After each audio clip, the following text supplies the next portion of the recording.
kita dapat pertemuan ini walaupun dalam Zoom online. Kepada seluruhnya, dipersilakan untuk on cam, sebab acara akan segera dimulai. Sebelum itu, izinkan saya memperkenalkan diri. Perkenalkan, nama saya Tesyon Marta Syanipar dari Prodi Sains Data sebagai MC dan Bapak Muhammad Hamim Zazuli Alfarobi sebagai moderator untuk acara ini. Untuk selanjutnya, di sini saya selaku pembawa acara akan membacakan disiplin acara yang akan kita laksanakan. Acara yang pertama, yaitu pembukaan yang sedang berlangsung. Dilanjutkan acara yang kedua, yaitu sambutan dari Bapak Dekan. Yang selanjutnya, pembacaan CV pembicara, penyampaian materi, dan tanya jawab diserahkan kepada Pak Ubi selaku moderator. Lalu, acara yang selanjutnya, yaitu ucapan terima kasih dari Pak Dekan. Lalu acara terakhir penutupan ditandai dengan foto bersama. Baiklah, untuk menyingkat waktu, mari kita mulai acara kuliah tamu pengantar sains data dengan topik kritis data analis strategi pada hari ini. Menginjak acara selanjutnya, yaitu sambutan dari Bapak Dekan Helmi Widiantara, kepada Bapak untuk 10 menit ke depan, dipersilakan. Terima kasih, Marta ya. Assalamualaikum warahmatullahi wabarakatuh. Yang saya hormati Bapak Muhammad Syifa'ul Rizki ya. Salam kenal Pak Syifa'ul. Terima kasih atas kehadirannya di IT Telkom Surabaya, khususnya di Prodi Sains Data. Yang saya hormati Kaprodi Sains Data Bapak Nadus Anggoseno. Yang saya hormati teman-teman dosen di Sains Data dan mahasiswa yang saya banggakan. Alhamdulillah pada pagi ini kita bisa berjumpa dalam acaranya seminar ilmiah yang diselenggarakan oleh Prodi Sains Data. Dan alhamdulillah juga ini kehadiran Pak Muhammad Syifa'ul ini suatu yang keberkahan buat IT Telkom dan khususnya untuk Prodi Sains Data. Seperti kita ketahui bahwa Sains Data itu merupakan program studi yang baru, bukan saja di IT Telkom, tapi juga di Indonesia pada umumnya. Kan perguruan tinggi negeri pun masih juga jarang, dan yang besar-besar pun juga masih jarang. Dan mengingat ke depan, kalau melihat ke depan itu jauh ke depan nanti, bahwa sains data itu akan sangat dibutuhkan, dan peranannya terkait dengan perkembangan industri, perkembangan pemerintahan, perkembangan bidang sosial yang lain pun juga akan membutuhkan. Karena semuanya akan berbicara dengan data. Jadi semua berbicara dengan data, data yang berbicara. Bahkan di dunia teknik pun, di engineering, terkait dengan measurement yang dilakukan misalnya di rooftop kita itu juga semuanya data kadar ya, kesuburan tanah, NPK dan sebagainya dikirim ke cloud. Apakah data itu cuma dikirim begitu saja dan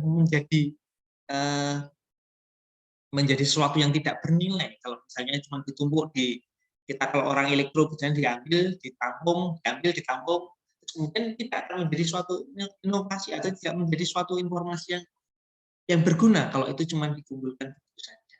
Nah, oleh karena itu kita kedatangan tamu ya, Pak Muhammad Syifa'ul Rizki yang akan memberikan wawasan pada adik terkait dengan sains data. Karena beliau merupakan ini ya, data analis, pengalaman sebagai data analis, juga project reviewer juga. Tentunya banyak pengalaman yang akan bisa beliau sampaikan pada adik. Oke, tanpa mengurangi ini ya, saya akhiri sambutan saya. Semoga teman-teman bisa menggali ilmu besar-besarnya dari Pak Syifa'ul. Oke, sekian, terima kasih. Wassalamualaikum warahmatullahi wabarakatuh. Selamat. Terima kasih Pak Syifa'ul. Ya, sama-sama Pak. Waalaikumsalam warahmatullahi wabarakatuh. Terima kasih kepada Bapak Dekan Helmi Widiantara atas sambutannya yang luar biasa. Selanjutnya, pembacaan CV pembicara, penyampaian materi, dan tanya jawab bersama pembicara. Saya serahkan kepada Bapak Obi selaku moderator. Terima kasih Mbak Teshin. Oke. Assalamualaikum warahmatullahi wabarakatuh. Saya Muhammad Hamim Zazuli Alfarobi sebagai moderator di sini. Dan juga sebelumnya saya akan membacakan CV dari pembicara kita kali ini. CV kita, pembicara kita yaitu Muhammad Syifa'ul Rizki. Nah, dia berpengalaman di bidang Python, R, Machine Learning, NLP, Natural Language Processing ya, Tableau, dan lain sebagainya. Untuk pengalaman pekerjaannya dia sebagai data analis di Niaga Hoster dan project reviewer, dan juga pernah bekerja di PT Astragrafia sebagai data analis, dan sebagai data scientist juga pernah di Renom Indonesia, dan programmer di Indofarm Surabaya. Nah, beliau sendiri lulusan di Institut Teknologi 10 November di program studi matematika dan computer science pada angkatan 2013 sampai 2017.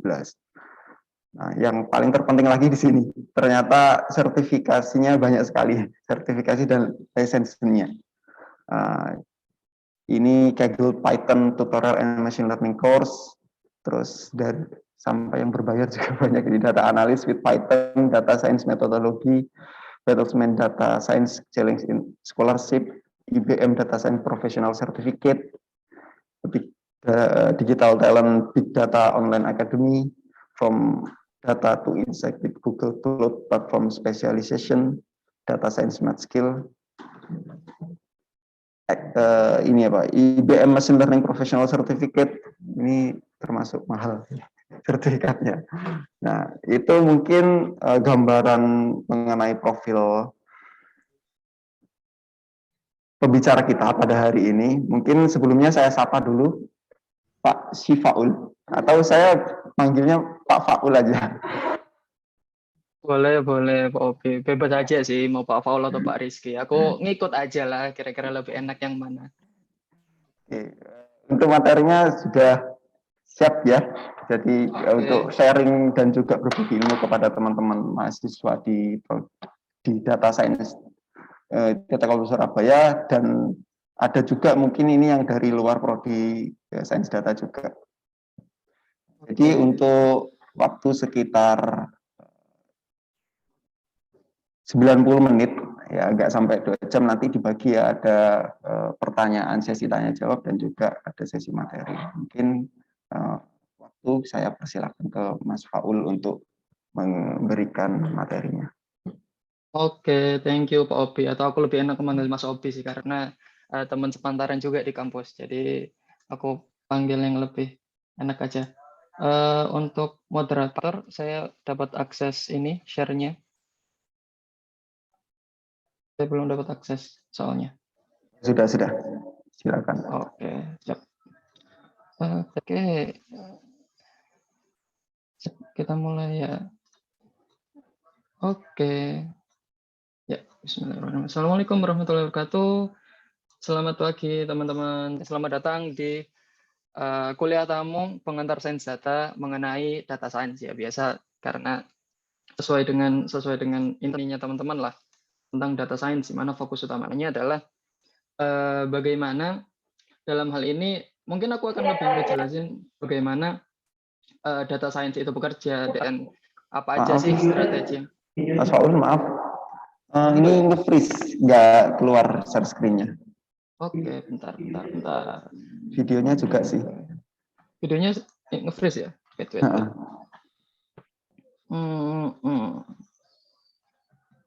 Iya, dia aku juga nge-freeze sih. Bentar ya, aku edit dulu. Nah, ini baru ada.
Sambil menunggu pembicaranya, ini ada sedikit informasi buat webinar atau kuliah tamu kali ini. Nanti kita adakan giveaway ya. Jadi buat peserta yang aktif dan juga memberikan pertanyaan terbaik, mungkin ya nanti ada surprise berhadiah dari dari kami gitu. Jadi teman-teman usahakan nanti aktif dalam bertanya ataupun diskusi dengan pembicara. Oke, saya kembalikan lagi ke Pak Paul, kayaknya udah kembali. Oke, aman ya Mas Sofi untuk suara dan slide-nya. Aman-aman. Oke, ya. Jadi kita akan lanjut lagi ya. Jadi materi kali ini lebih mengenai soal ya pengenalan data science pada umumnya sih, sesuai dengan apa yang teman-teman pelajari di mata kuliah pengantar sains data kayak gitu. Jadi ini mungkin lebih ke rangkuman aja. Apa aja sih yang kira-kira teman-teman dapetin di data science kayak gitu. Ya ini mau Pak Rizky, ini Twitterku, Instagram kalau misalkan teman-teman mau cek lebih lanjut karena aku ya lumayan aktif sih sharing mengenai data science yang kawan-kawannya kayak gitu. Ya ini tadi udah dijelasin panjang lebar ya sama Mas Opi sebagai moderator.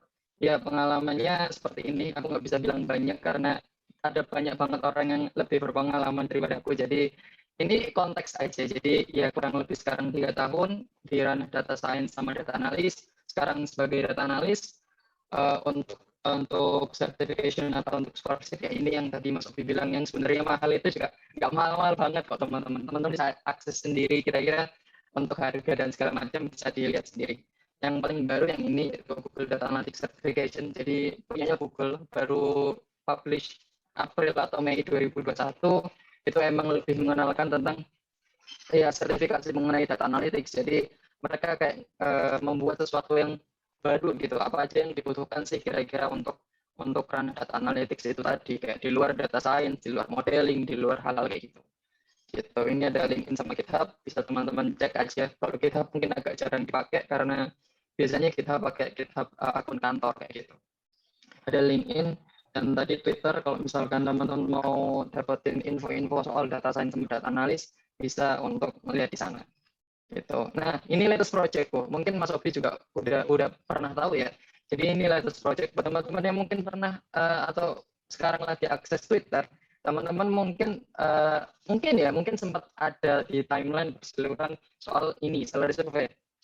Jadi ini adalah salary survey kolaborasi dengan salah satu akun ternama di Indonesia, RD Wajot, mengenai salary survey. Jadi tujuan utamanya adalah untuk mencari tahu kira-kira berapa sih rentang gaji dari teman-teman di pekerjaan-pekerjaan tertentu. Dari mulai IT, dari mulai data science, accounting, finance, dan lain-lain. Masih banyak lagi.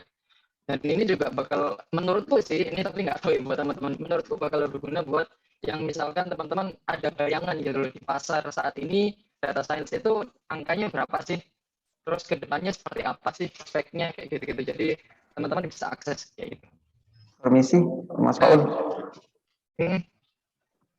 Suaranya kok agak ini ya, kayak putus-putus gitu.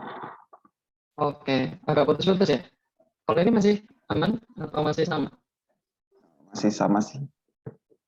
Masih sama ya. Oke. Yang tadi jelas kalau yang pertama tadi. Yang pertama ya. Oke. Coba ya.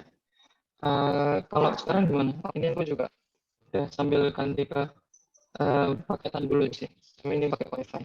Aman ya? Masih aman atau masih putus-putus? Kayak ada efeknya gitu sih suaranya. Tapi ya mungkin udah kayaknya bisa itu lanjut. Aman ya. Aman udah. Oke, siap. Oke, kita akan lanjut ke sini, ke latest project. Nah, today content. Jadi apa aja yang dibahas sih hari ini? Jadi yang pertama pastinya yaitu intro to data science, di mana fokus utamanya adalah untuk mengenalkan kan data science itu seperti apa kayak gitu. Terus kenapa sih kita perlu data science? Atau kenapa sih mereka atau perusahaan itu perlu data scientist, data analis, dan yang lain-lain? Kemudian bagaimana caranya supaya kita bisa bekerja secara proper kayak gitu, atau belajar secara proper dalam artian kalau misalkan konteksnya adalah teman-teman ingin mempelajari data science, oke, apa aja sih yang kita perlukan kayak gitu.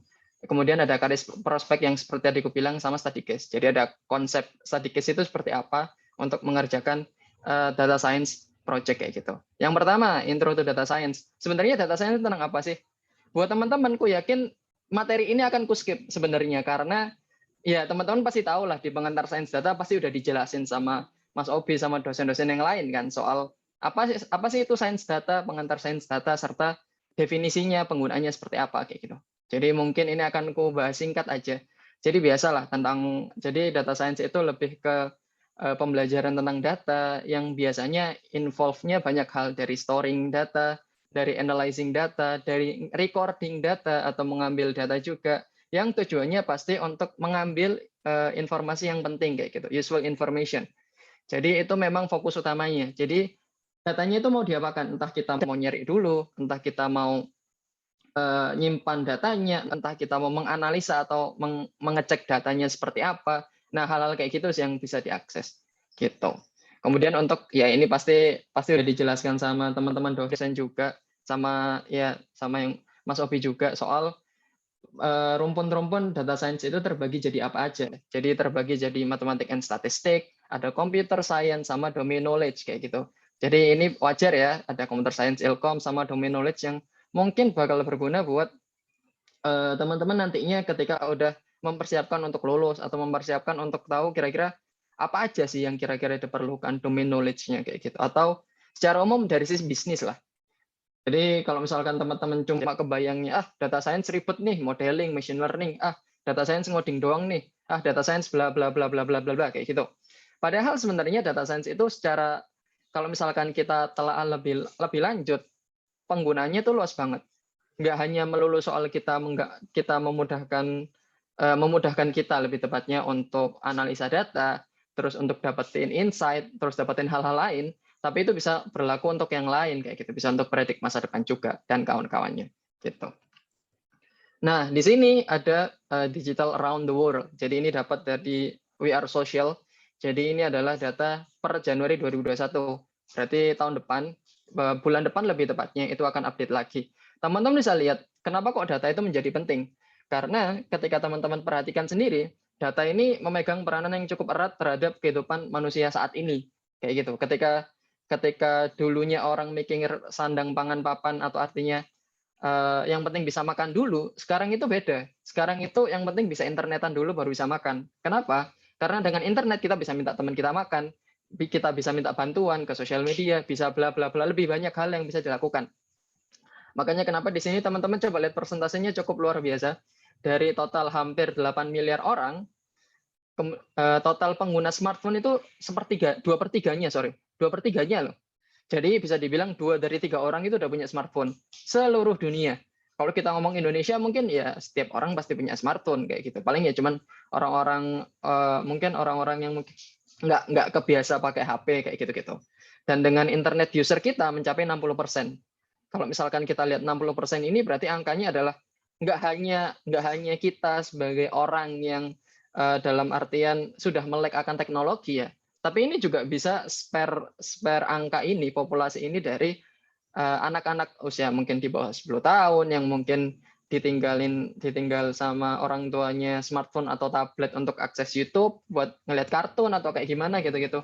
Nah, itu kan berarti tetap bisa dianggap sebagai internet user, orang yang menggunakan internet dengan aktif sosial media sekitar 53,6% kayak gitu. Jadi ini bisa jadi pertimbangannya teman-teman lah untuk melihat bahwa ternyata data itu luas banget, penggunaannya bisa banyak banget gitu. Nah, kalau yang ini adalah pengaruhnya terhadap daily spend time using social media. Teman-teman perhatikan gambar yang ada di warna putih. Ini adalah rata-rata untuk worldwide, yang artinya rata-rata untuk sedunia lah.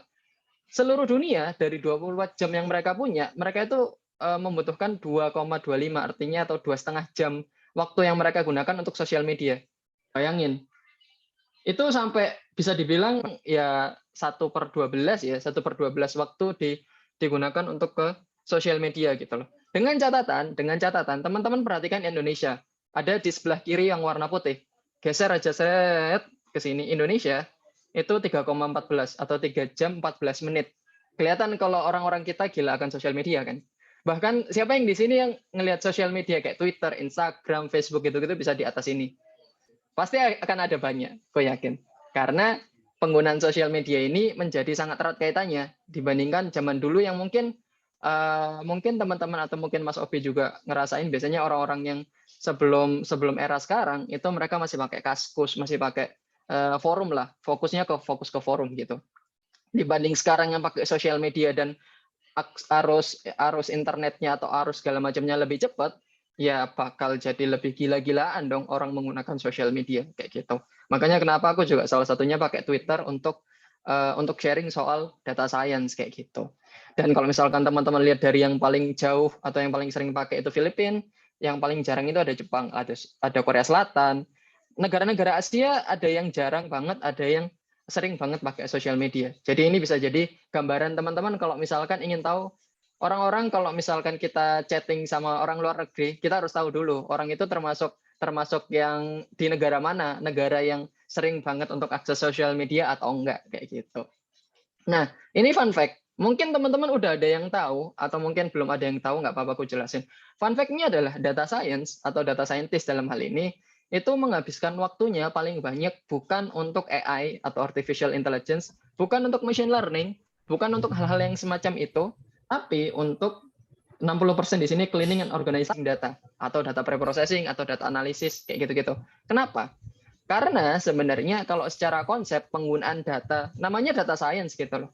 Data science berarti kan science akan data kayak gitu. Kalau misalkan zaman dulu orang-orang apa ya? Orang-orang MIPA atau orang-orang yang ilmu alam kayak gitu ya, mereka ngomongnya sains sesuatu yang benar-benar diriset, benar-benar sesuatu yang dicek, diperhatikan kayak gitu. Bedanya kalau sekarang yang diriset itu data, bukan sesuatu yang fisik kayak contoh kimia, ngeriset bahan kimia pastinya, fisika ngeriset ya fisik secara fisik seperti apa kayak gitu. Kalau misalkan data science yang akan kita riset ya datanya seperti apa yang terjadi sama datanya, kondisinya seperti apa dan apa yang bisa teman-teman dapetin kayak gitu. Jadi ini bisa dibilang untuk gambaran teman-teman ya bahwa sebenarnya PR terbesar bukan untuk ngoding yang dalam artian heavy ya atau berat banget kayak untuk buat machine learning atau apa enggak. Sama sekali bukan itu PR-nya. Karena teman-teman bisa pakai machine learning segala macam di luar sana itu ada banyak. Tapi yang emang paling berasa ya ini data preprocessing. Itu emang berat banget. Nah, ini adalah gambaran singkat soal top analytics, data science, machine learning. Kalau kita ngomongin tools, apa aja sih yang paling sering digunakan? Yang paling sering digunakan di sini ya Python, RapidMiner. RapidMiner mungkin sekarang agak menurun. Ada R language, ada Excel. Masih banyak orang yang pakai Excel. Aku pribadi juga sesekali pakai Excel kayak gitu. Jadi kalau misalkan di tempatku atau aku biasanya bekerja, pakainya Python, Excel, SQL juga bakal sering dipakai banget untuk olah data dan lain-lain. Jadi ini bisa jadi gambaran teman-teman lah untuk tools apa yang sering digunakan. Nah, ini adalah soal process of data science. Buat teman-teman pasti udah belajar soal CRISP-DM kan? Jadi itu adalah sebuah pola data mining di mana pola untuk menganalisa data. Jadi dari mulai business understanding sampai ke deployment. Satu hal yang mungkin teman-teman belum terlalu familiar yang nanti akan kubahas di ending adalah deployment. Sebenarnya apa sih deployment itu? Nah, nanti akan kubahas. Jadi intinya kalau secara proses seperti ini. Jadi dari dua hal pertama ini penting. Business understanding, data understanding. Misal kita punya problem, kita punya masalah, kita harus tahu dulu masalahnya apa. Apakah masalahnya itu berkaitan sama finansial? Masalahnya berkaitan sama penjualan? Apakah masalahnya sama hal-hal lain yang sifatnya internal atau eksternal kayak gitu? Teman-teman harus cari tahu dulu apa yang mau dijawab. Kemudian baru masuk ke data understanding, di mana data understanding itu fokus utamanya adalah gimana kita bisa lebih memahami akan apa sih data yang kita miliki, data seperti apa yang kita dapetin kayak gitu saat ini. Kayak gitu. Jadi itu penting. Kemudian part yang paling lama yang tadi ku jelasin ada data preparation atau data analysis yang dimana iya sesuai namanya mempersiapkan data sampai datanya sudah oke atau sudah siap itu takes time loh. Kalau dalam konteks projectku yang bareng sama HRD Bacot itu butuh waktu yang jauh lebih lama untuk data preparation ketimbang hanya menggunakan evaluation atau menggunakan data visualisasi atau menggunakan yang lain kayak gitu. Jadi itu part yang harus diperhatikan. Setelah itu baru masuk ke modeling atau machine learning atau mungkin teman-teman pakai deep learning atau pakai AI yang fancy itu terserah, mau pakai XGBoost, mau pakai artificial neural network, mau pakai apapun itu bebas, nggak ada masalah kayak gitu. Jadi ini lebih ke part AI-nya. Kemudian ada evaluation, berarti kita mengevaluasi kira-kira seperti apa sih hasil dari algoritma kita atau hasil dari machine learning kita, atau kalau misalkan di Indonesia kan mungkin supervised learning sama unsupervised learning ya penggunanya. Pembelajaran secara terstruktur sama nggak terstruktur kayak gitu. Kemudian yang terakhir deployment, yang nanti akan kubahas di akhir banget sih. Deployment itu sebenarnya lebih kemana? Kayak gitu. Nah, kalau kita ambil contoh dalam satu siklus project, itu jadinya kayak gini, teman-teman. Jadi, teman-teman minimal coba ngebayangin kira-kira kasus seperti apa yang data science itu bisa selesaikan. Nah, jadi ini misalkan aku punya 2 part awal, yaitu how our sales projection on next year. Jadi kita ingin melakukan forecasting atau melakukan prediksi kira-kira tahun depan kayak gimana ya penjualannya ya. Oke, kemudian aku masuk ke data preparation, yang dimana fokus utamanya adalah kalau misalkan aku ingin dapat data penjualan tahun depan, berarti aku harus tahu dulu data 5 tahun lalu dong, data sebelumnya atau data historicalnya kan. Nah, itu yang harus dikomparasi. Setelah itu, ketika kita udah tahu datanya udah dapat, udah dibersihin misalkan, kayak contoh paling gampang ini real case ya. Jadi kalau misalkan teman-teman perhatikan, ada industri yang dia itu di tahun 2020 itu anjlok banget, tapi di 2021 dia bisa survive. Ada juga yang di 2020 dia itu naik banget, tapi di 2021 dia sempat anjlok lagi. Kenapa? Karena satu faktor, yaitu COVID. COVID itu membuat semua bisnis itu menjadi pivot. Kalau teman-teman lihat, banyak banget bisnis di luar sana yang akhirnya menggeser sebuah produknya menjadi hal yang lebih baik. Dari yang awalnya dulu cuman streaming doang, atau yang dari awalnya dulu cuman jualan produk, sekarang sampai ke live streaming untuk menjual barangnya. Atau yang paling gampang, dari yang dulu akhirnya harus buka toko untuk jualan barang, sekarang harus benar-benar menggeser ke online. Yang artinya itu mempercepat, ya secara nggak langsung mempercepat ekonomi kita juga, karena akhirnya kita memaksakan gitu loh. Karena kondisi juga yang memaksakan bahwa kita jualan nggak bisa kayak gini nih. Kita nggak bisa jualan secara langsung kan. Itu juga berlaku juga buat makanan atau minuman kayak itu. Itu bakal naik banget di online. Makanya kenapa tadi aku bilang dalam part ini itu ada keterkaitannya gitu loh. Kalau ngomongin bisnis, akan ada saatnya di mana bisnis itu akan turun dan akan ada saatnya di mana bisnis itu naik. Perspektifnya atau tergantung dari mana? Ya tergantung dari bagaimana kita paham 3 part yang ada di atas. Ini kita nggak ngomongin teknis, tapi kita ngomongin in real life yang lebih dibahas apa dulu. Karena untuk yang 3 part yang akan ada di bawah, teman-teman sangat memungkinkan untuk mempelajarinya sendiri. Bisa dari googling, Stack Overflow, itu bisa dipelajari lah, bisa di riset lah. Oh, misalkan machine learning pakai decision tree lebih bagus, atau pakai pohon. Oh, lebih bagus daripada pakai naive Bayes misalkan. Oh, oke, pertimbangannya apa? Kayak gitu-gitu. Itu teman-teman bisa melakukan riset lah. Tapi sesuatu yang berupa bisnis atau sesuatu yang berupa real case, itu harus ada contohnya dulu. Sama aja kayak, oke, aku harus dapat contoh gagalnya dulu, baru tahu kalau, oh, ini gagal, nggak works nih, nggak bisa kita pakai, kayak gitu. Nggak bisa kayak gitu, itu harus benar-benar teman-teman rasain sendiri sih. Gitu. Nah, apa yang bisa digunakan dengan data science kalau gitu? Banyak. Ini aku cuma ngambil 2 contohnya. Yang sekarang lagi rame yaitu fintech credit scoring. Jadi, kalau misalkan dulu kita minjem uang itu harus ke bank, harus ke koperasi, sekarang cuma pakai aplikasi, beres. Sesimpel itu. Pertimbangannya dari mana? Ya pertimbangannya dari foto KTP, dari slip gaji, dari banyak banget yang data yang sebenarnya kita itu nggak perlu ngirim ke bank gitu loh. Kita cukup foto aja slip gaji, kita cukup foto KTP kita, cukup foto segala macam, dan semuanya kan beres. Langsung dapat pinjaman sesuai dengan limit yang kita butuhkan kayak gitu. Dan yang kedua yang mungkin sering banget teman-teman pakai adalah series atau video recommendation. Jadi ini ada di Netflix, YouTube, dan platform video lainnya yang teman-teman bisa pakai kalau misalkan teman-teman ingin akses misalkan soal kayak video-video tentang kucing, ya nanti munculnya kucing-kucing semua. Di Instagram juga ada. Makanya kenapa ini buat teman-teman ya. Ini aku kasih satu tips apa ya, untuk friendship one on one lah paling gampang. Kalau misalkan teman-teman ingin tahu sifat asli dari teman-teman yang lain, cara paling gampang adalah cek explore Instagramnya mereka. Kenapa? Karena explore Instagram mereka itu adalah kumpulan dari rekomendasi-rekomendasi yang rekomendasi yang dikumpulkan sama Instagram berdasarkan apa? Berdasarkan interest dari sebuah orang tersebut. Meskipun orang itu nggak nge-follow, meskipun orang itu cuma sekedar stalking doang, terus oh iya, tapi nanti tiba-tiba akan muncul tuh, misalkan tentang bola, tentang wrestling, atau tentang MMA, atau tentang kucing, tentang anjing, tentang hewan, tentang makanan, apapun itu gampang banget sekarang cara nge-tracknya. Jadi itu friendship 101 ya, kalau misalkan teman-teman ada akses ke smartphone teman kalian. Tapi mungkin nggak akan dibolehin sih pasti. itu yang sekarang udah cukup oke untuk ngelihat kira-kira perkembangan dari teman-teman seperti apa. Nah, kita masuk ke bagian yang kedua, yaitu kenapa data rule itu menjadi penting untuk company. Dalam hal ini, data scientist, data analis, atau any geek thing, bisa berupa BI atau business intelligence dan lain-lain.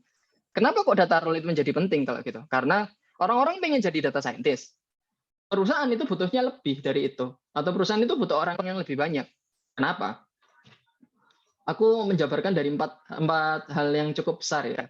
Yaitu ada gain insight for business, bisa untuk prediksi masa depan, based on data juga decision making, sama identifying trends of business.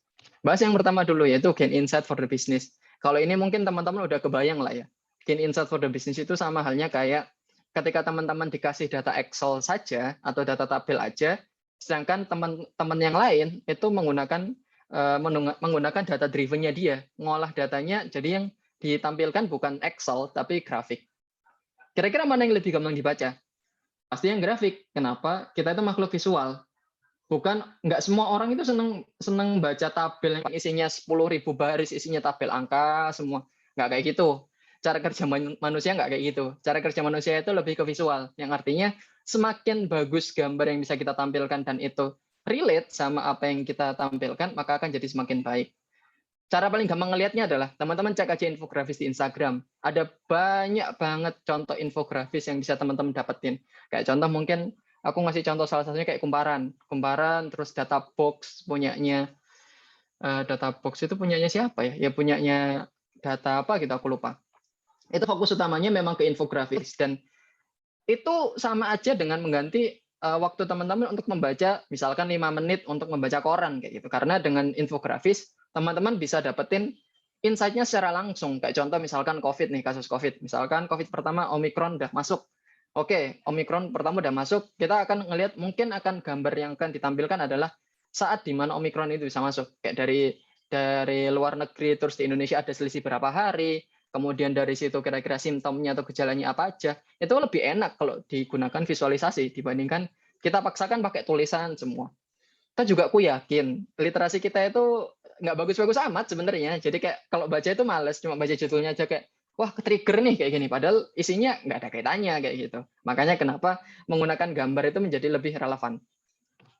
Predict the future ini juga nggak ada masalah sebenarnya, karena ya teman-teman pasti tahu lah dengan data scientist atau data analis atau siapapun itu, mereka bisa memprediksi masa depan berdasarkan data history. Jadi kalau misalkan teman-teman, yang penting punya data history ya.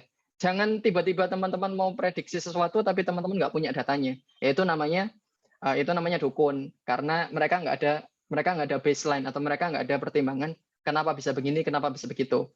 Kalau data science beda, harus ada datanya, harus ada historicalnya dulu, kayak gitu. Kemudian yang ketiga yaitu helpful decision making. Decision making ini berguna loh, karena kaitannya dengan yang nomor 2. Yang nomor 3 ini adalah membantu si manajer atau teman-teman yang mungkin galau nih mengambil keputusan. Kira-kira kalau misalkan aku ingin membuat promosi dari satu barang yang ku jual, enaknya promosi yang mana ya, barang yang mana ya, dan kenapa kayak gitu. Nah, dengan menggunakan data driven atau data science seperti ini, kita bisa tahu bahwa berdasarkan data impact penjualan kalau regular sama promotion lebih bagus mana sih, kayak gitu. Jadi itu menjadi hal yang penting, dan ini ku yakin teman-teman yang menggunakan data science atau kita nyebutnya analisa data atau dashboard apapun itu adalah teman-teman yang sekarang mungkin jualan di e-commerce. Itu cara paling gampang lah, karena mereka ngelihat pakai data, mereka ngelihat oh penjualanku hari ini itu sekian ya, oh lagi sepi nih kayak gini, karena di sana udah ditunjukin gitu loh, penjualanmu hari ini sekian, dipotong komisi sekian, terus dari sisi berapa yang akses produk kalian, kemudian dari berapa akses produk berapa yang beli. Itu kalau secara bisnis, kalau kita ngomongin bisnis dalam skala besar, itu kaitannya erat banget gitu loh. Jadi bisa dibilang teman-teman kalau misalkan sekarang lagi wirausaha, ya teman-teman udah mulai pelan-pelan sih ngelihat data, ngebaca data bahwa tahu kalau misalkan kayak paling gampang tadi, berapa orang yang akses produk kita bandingkan sama berapa orang yang beli kayak gitu. Berarti kan itu ada rasionya kan, berapa persen kayak gitu. Itu jadi memungkinkan apakah teman-teman sudah cukup efektif untuk menjual barang yang teman-teman lakukan gitu. Last but not least untuk sesi ini yaitu identifying trends, di mana ya kalau teman-teman lihat 2 tahun terakhir itu kita nggak ngelihat YouTube aja, kita ngelihat ada yang lagi naik nih TikTok. Nggak kebayang kalau misalkan zaman dulu 5 tahun lalu TikTok yang dulunya kita hujat habis-habisan, sekarang jadi platform yang sering digunakan. Gak heran, orang Indonesia memang suka menjilat ludah sendiri sebenarnya. Tapi ada part penting yang di TikTok di mana memegang peranan penting yang mungkin YouTube akhirnya sekarang ada YouTube Shorts, kemudian Instagram sekarang ada Reels, kemudian ada banyak banget hal yang jadi gunain. Ya itu kalau misalkan kita gunakan TikTok mungkin akan lebih enak karena ngelihatnya video 20 detik, scroll beres. Karena TikTok ya untuk video, khusus video, sedangkan kalau misalkan untuk YouTube khusus video yang waktu panjang, Instagram cuma fokusnya ke gambar. Kalau mau video biasanya kan kalau misalkan di atas 2 menit kan kalau kita ngeliat timeline, kemudian wah selesai nih, si video more. Males kan?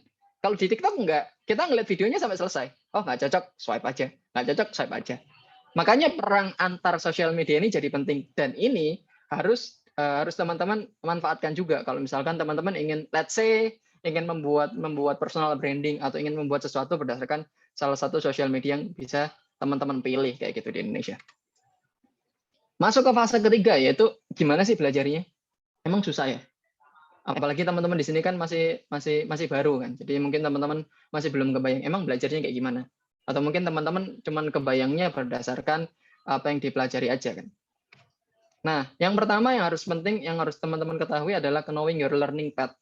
Ketika zamanku dulu fresh graduate kemudian memutuskan untuk berkarir di ranah data science, hal yang penting yang kuperhatikan adalah apakah yang kupelajari itu udah benar atau belum. Udah benar atau belum itu dalam artian ketika konsepnya itu adalah mempelajari data dalam artian kayak SQL, kemudian Python, kita harus tahu dulu gitu loh. Di dalam data science itu apa aja sih yang harus diperhatikan, apa aja sih yang harus ditampilkan. Kayak contoh di sini ada SQL sama Python. Kalau kita ngomongin ke data scientist atau ke data analis, ya path yang harus digunakan kayak gini gitu. Jadi ada scikit-learn, ini untuk modeling, kemudian TensorFlow dan kawan-kawan ini untuk modeling, kemudian ini lebih ke visualisasi biasanya. Jadi Pandas, Matplotlib, NumPy ini untuk analisa data, olah data, scikit-learn buat machine learning kayak gitu-gitu. Jadi teman-teman harus perhatikan dulu bahwa learning path di sini menjadi cukup penting kayak gitu. Yang kedua adalah bagaimana kita bisa mendapatkan strongest and weakest-nya. Jadi kita harus tahu dulu nih dari sisi skill set yang kita punya ketika kita belajar data science, kita tuh lebih cenderung kemana? Apakah kita lebih cenderung orang yang senang lihat data, masuknya ke analytics? Apakah kita itu senang kita ini punya curiosity atau kita itu penasaran, selalu penasaran kenapa ini terjadi, berarti bisa masuk ke critical thinking. Apakah termasuk orang yang geeks banget, artinya senang ngoding kayak gitu, ya masuknya ke programming. Dari sini sebenarnya dari tiga hal yang garis besar ini teman-teman bisa tahu gitu loh apa aja yang bisa teman-teman dapetin gitu atau apa aja yang bisa teman-teman dapetin skill setnya. Karena memang dari sini teman-teman bisa mendapatkan konteks bahwa aku lebih condong mana ya dan apa yang perlu ku upgrade. Biasanya kalau misalkan belajar data science, orang-orang pasti akan lemah di sini. First step pasti akan lemah di sini terlebih dahulu, kecuali orang-orang IT.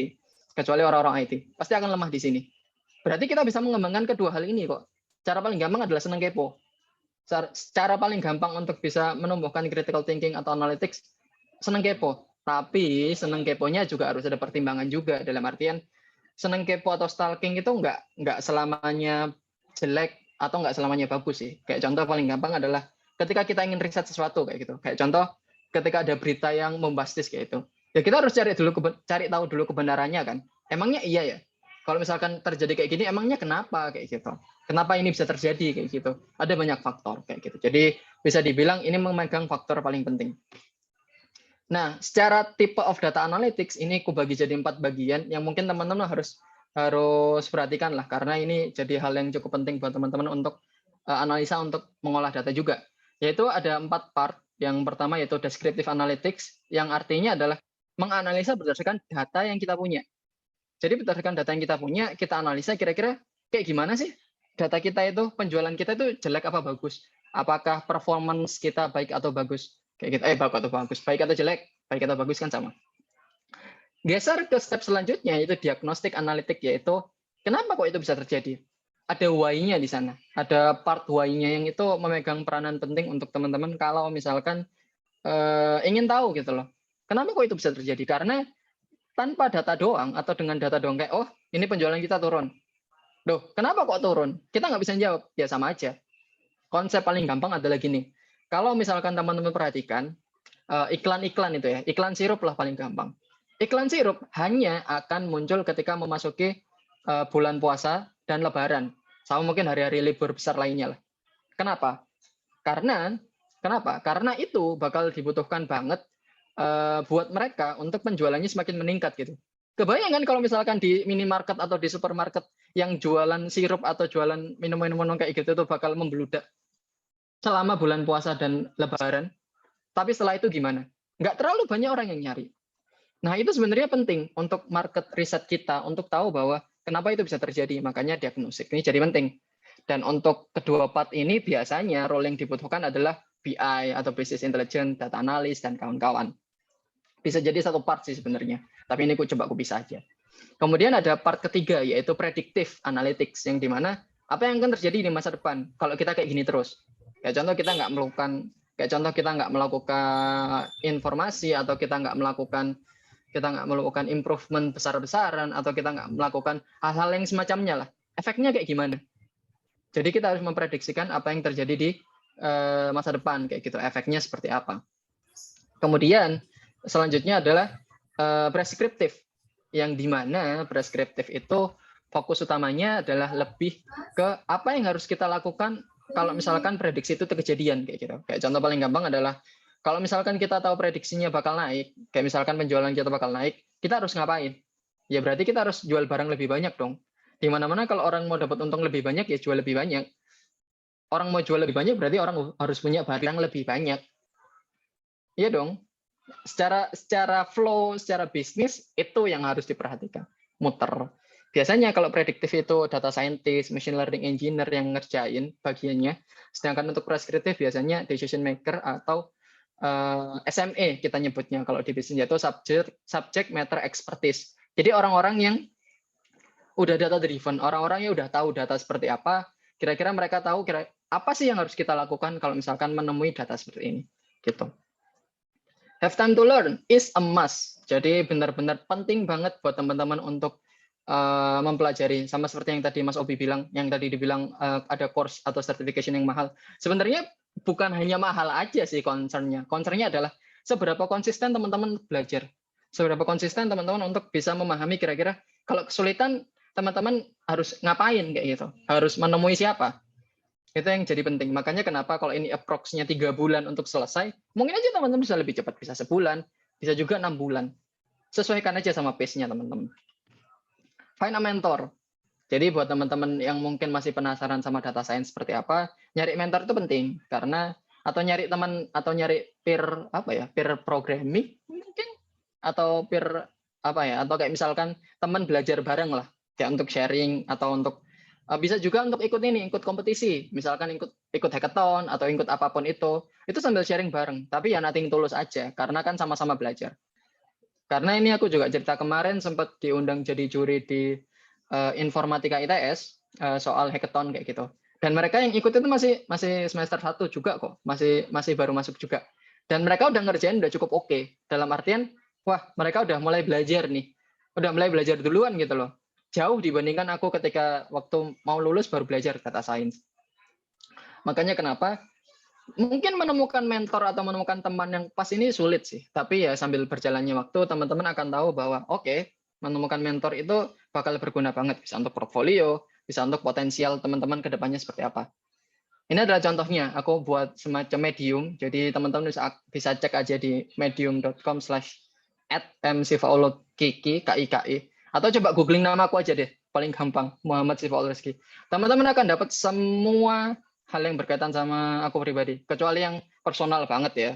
Iya, ini mungkin lebih ke Medium, Twitter, Instagram, yang berkaitan sama data dan aku nulis-nulis apa aja kayak gitu.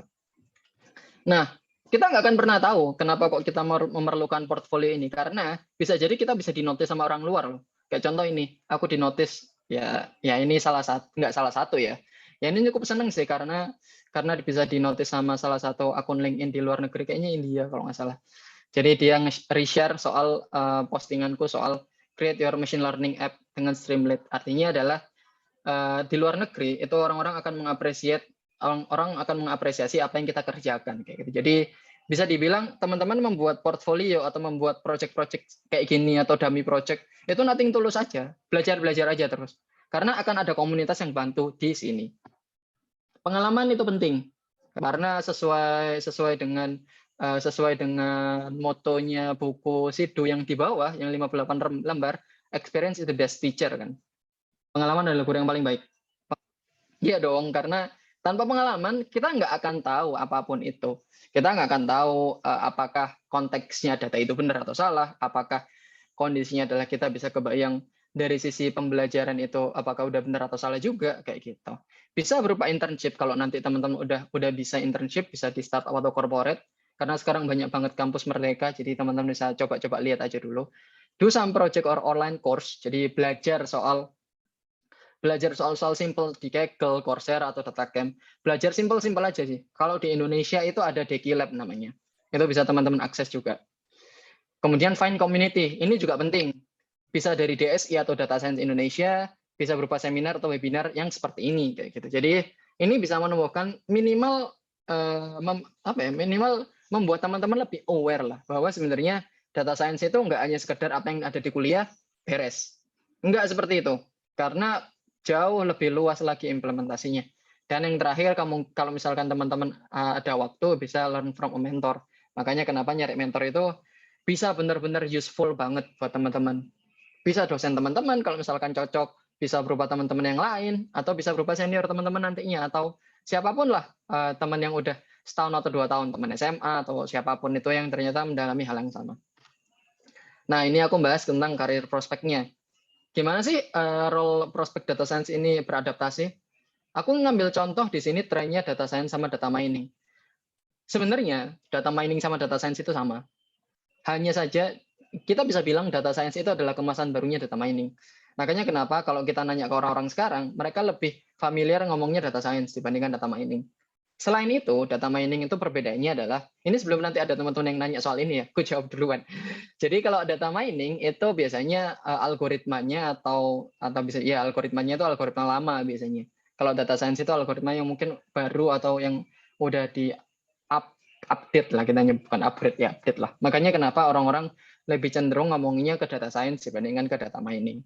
Karena terms data science nggak ada di 2004. Kebanyakan orang masih ngomongnya ke data mining. Gitu. Nah, ini yang penting teman-teman bisa diperhatikan ya. Data science nggak melulu jadi data scientist, nggak melulu jadi data analis. Ada banyak banget pekerjaan yang memerlukan skill set ini. Jadi bisa dibayangkan kalau misalkan hanya dari satu subjek, teman-teman bisa jadi apapun. Bahkan jadi digital marketing sekalipun itu tetap perlu data science. Mungkin bukan modelingnya, tapi gimana seni mengolah datanya. Itu yang penting banget dalam artian ya teman-teman bisa perkirakan lah ya kira-kira apa sih yang kira-kira teman-teman perlukan atau bagaimana kondisinya ketika teman-teman lebih cocok kemana, lebih senang analisis data kah atau lebih cenderung yang mana. Karena di sini aku jelasin secara job desk-nya bedanya apa. Teman-teman bisa lihat sendiri ya, warna biru muda ini berarti not that important, artinya nggak terlalu dibutuhkan. Tapi semua tool, semua skill yang ada di sini itu butuh ya. Cuman mungkin fokusnya nggak terlalu dipakai. Hijau ini berarti oke lah, standar. Ungu itu sangat dibutuhin. Atau ini dalam artian ini hitam. Gitu. Teman-teman bisa lihat kalau misalkan data engineer itu sebenarnya nggak terlalu butuh matematika sama statistik. Fokus utamanya mereka itu untuk develop soalnya, untuk develop data supaya bisa teman-teman otak-atik. Meskipun begitu, ini tetap diperluin. Kemudian business understanding. Yang butuh business understanding siapa? Yang butuh business understanding pastinya business analis sama BI. Karena mereka wajib, kerjaan mereka itu namanya bisnis analis, berarti yang analisa soal bisnis dong. Terus data scientist sama data analis fokusnya ngapain? Bedanya cuma di satu part, programming tools. Meskipun nggak selamanya data analis nggak ngoding gitu. Aku data analis sekarang setahun lebih atau ya setahun lebih dan data scientist juga. Aku programming tools tetap ngoding. Jadi ini nggak saklek atau nggak harus programming tools. Jadi data analis aja deh, gampang, nggak usah ngoding kayak gitu. Jangan salah. Tools yang dipakai kadang-kadang ada aja loh mereka butuhnya Python, pakai R kayak gitu-gitu. Bahkan query pakai SQL kayak gitu itu juga berguna. Dan di sini teman-teman bisa cek ya. Rata-rata kebutuhan pekerjaannya itu butuh programming tools, butuh database and communication, berarti kita skill berkomunikasi kita jadi penting. Ada data intuition juga, dan ada matematika sama statistik. Makanya kenapa jangan sampai skip matematika sama statistik ya. Kayak gitu. Nah, tools for your life sebenarnya bukan for your life sih, lebih ke kerjaan kita apa yang digunain. Jadi dari berbagai macam job role yang udah aku sampaikan, ini adalah apa aja sih yang bisa teman-teman pakai kayak gitu. Untuk data analyst sama scientist biasanya pakai Python atau R, business analyst atau intelligence pakai Tableau atau Power BI, DS atau ML engineer pakainya scikit-learn, untuk modeling TensorFlow punyanya punyanya Google kalau nggak salah, atau PyTorch yang punyanya Facebook, aku agak kebalik ya, TensorFlow punya Google. Kemudian data engineer atau ML engineer atau data scientist ke AWS yang sekarang udah punya data source di Jakarta, sekarang udah punya data server di Jakarta, ada GCP, Google Cloud Platform, sama Apache Spark kayak gitu. SQL itu menjadi hal yang wajib atau fardu ain untuk teman-teman kalau misalkan di ranah data science, karena semua hal yang ada di sini pakainya SQL. Narik datanya dari mana? Ya dari database. Database pakainya apa? Ya pakai SQL. Jadi ini penting banget buat teman-teman pelajari. Kayak gitu. Mungkin nanti kalau misalkan akan ada sesi lanjutan atau seperti apa nanti sama Mas Opi, nanti kita bisa omongin, mungkin bisa untuk workshop salah satu dari tools-tools yang ada di sini. Kayak gitu. Karena emang tools itu ada banyak banget yang bisa teman-teman akses. Nah, ini baru masuk ke study case. Nah, study case di sini aku coba pakai yang sederhana aja ya. Apa sih yang bisa digunakan, yaitu house price dataset. Jadi caranya adalah untuk memprediksi kira-kira berapa sih harga rumah ketika rumahnya itu punya dua kamar tidur sama satu kamar tidur, harusnya harganya beda. Rumah yang misalkan punya ruang tamu yang lebih luas dibandingkan rumah yang lain, harganya harusnya beda. Nah, itu yang harus kita perhatikan. Di sini tools yang aku gunakan sebenarnya teman-teman bisa pakai Anaconda Navigator, bebas pakai apapun. Ini sama sekali aku cuman ngasih gambaran aja. Di sini aku pakai Python, Jupyter, Pandas, NumPy, Matplotlib, Seaborn, sama scikit-learn kayak gitu.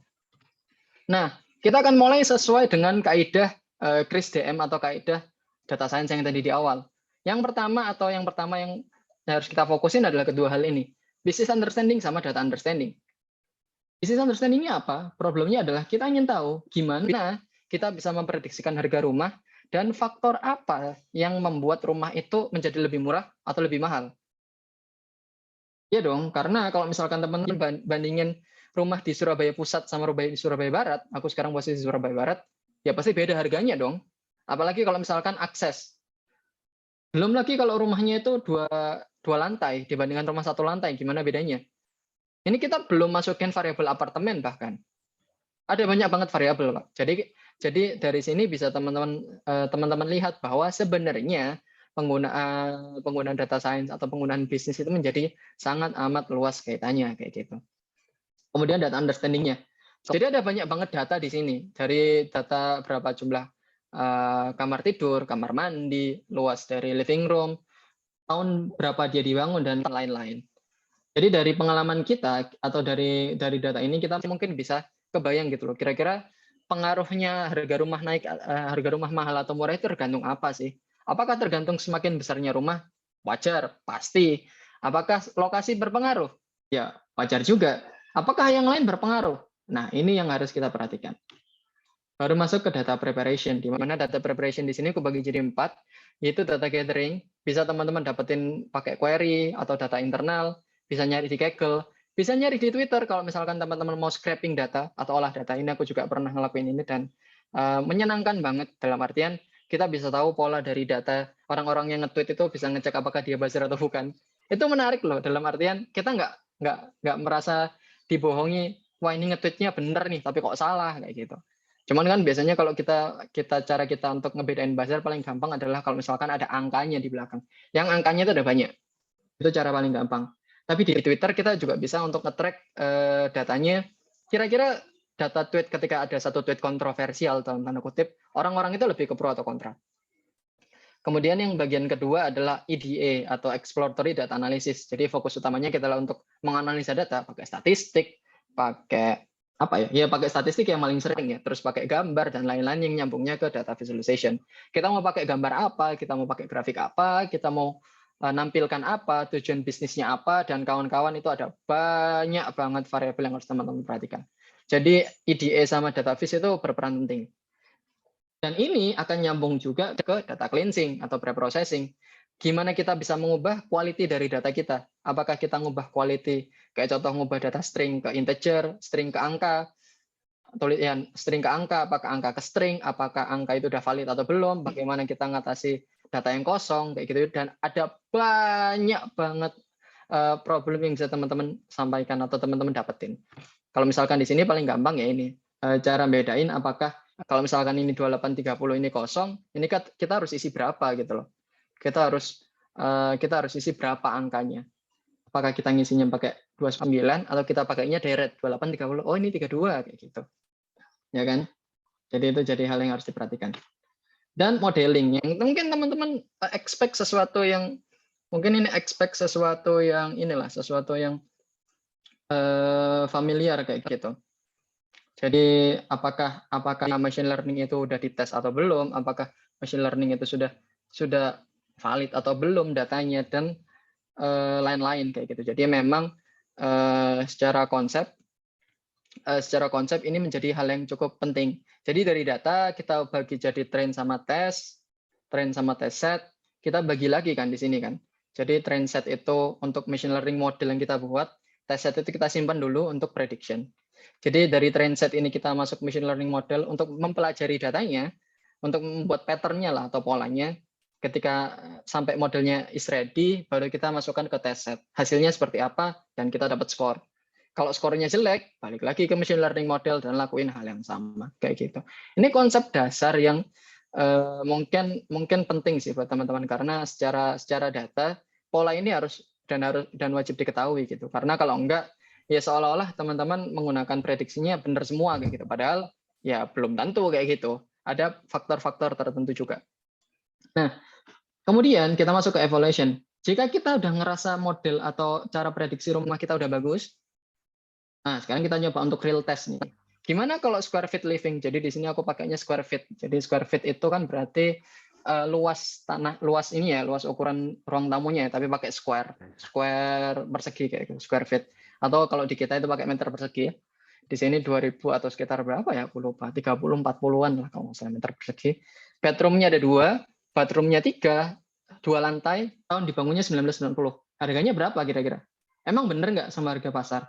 Nah, evaluasi itu di sini untuk memperlihatkan kira-kira harganya berapa. Dan yang terakhir, kalau misalkan ini sudah selesai, baru masuk ke deployment yang tadi aku bilang terakhir. Teman-teman cek aja gambar yang ada di sebelah kanan. Jadi di sini tuh aku membuat semacam sebuah aplikasi yang teman-teman gunakan untuk akses. Kira-kira kalau aku punya data sekian, berapa rumah kayak gitu-gitu, aku jadi tahu, nah ini harganya nih. Oh, harganya 630 USD kayak gitu. Jadi dengan aku cuman geser-geser datanya aja, geser berapa ruang tamunya, berapa luas ruang tamunya, berapa bathroomnya atau berapa kamar mandi, berapa kamar tidur, berapa lantai, kita bisa langsung memasukkan hasil prediksinya kayak gini. Ini bakal berguna buat siapa? Dia bakal berguna buat orang yang awam banget sama data. Orang yang awam banget sama ngoding. Orang yang cuma pengen taunya hasilnya seperti apa, konteksnya seperti apa. Ya kayak manajer, kayak gitu-gitu. Makanya kenapa show your project ini menjadi penting. Dan banyak banget orang-orang yang rada lupa gitu loh, atau belum sampai fase ini. Biasanya mereka cuma sampai fase evaluation, ngerjain di Jupyter Notebook terus selesai kan. Terus ya udah ngeceknya di Jupyter Notebook aja. Padahal kita bisa untuk ngubah itu menjadi deployment, yang artinya kita membuat aplikasi sederhana. Ini aku pakai Python juga BTW. Aplikasi sederhana yang digunakan untuk orang lain bisa ngakses kayak gitu. Aku tinggal drag and drop. Oh oke, kalau misalkan datanya sekian sekian sekian, kalau kurang, oh hasilnya segini. Bener nggak ya? Nah, nanti teman-teman yang akan cari tahu sendiri. Kira-kira efeknya seperti apa? Gitu. Nah, yuk ikutan kuis. Jadi karena ini udah penutup, maka akan ada kuis yang bakal bener-bener berkaitan banget sama materi presentasinya kayak gitu. Jadi ini dulu ya. Escape dulu. Stop share dulu, kirimin linknya dulu ya. Teman-teman silakan ikut. Jadi nanti di sini teman-teman siapkan HP-nya atau laptop atau apapun itu. Aku akan masukkan ke kolom chatnya sekarang. Kayak gitu. Mungkin Mas Obi nanti bisa memandu ya. Siap. Oke, kita akan ada kuis sesuai dengan ya, obrolan kita sih. Jadi akan ada kuis yang bahas soal itu ya. Untuk kuisnya ya, teman-teman bisa cek sendiri gitu. Linknya bisa teman-teman klik. Lalu coba ini dulu ya. Coba arahkan dulu ke gambar kuisnya. Kalau misalkan teman-teman bentar ya. Start a live quiz. Instructor page. Sip, continue semua, show leaderboard. Berarti supaya teman-teman bisa ini ya, teman-teman bisa nampilin semuanya. Play music, kita continue dulu. Kita akan continue dulu ya teman-teman ya. Sebentar, baru setelah itu akan langsung masuk ke kuisnya. Oke, di sini. Ya, yang ini ya teman-teman.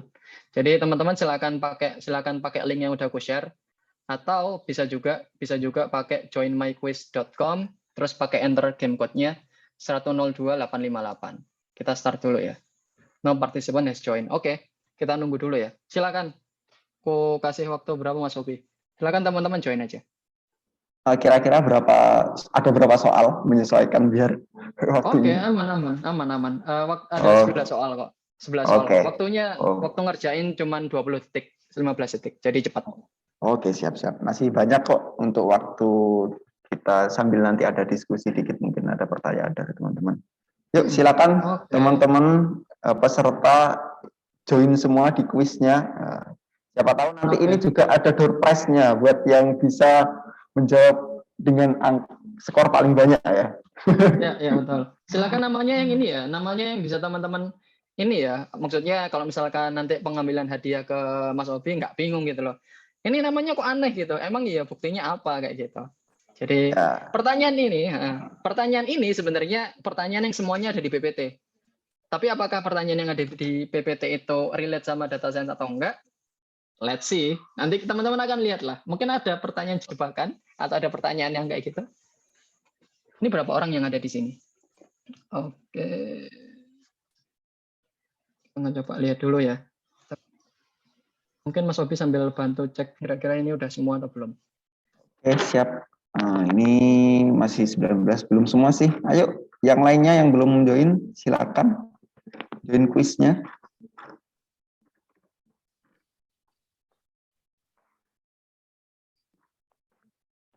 Ya, 20 ini. Yang lainnya mana ini? Yuk, join yuk. Silakan.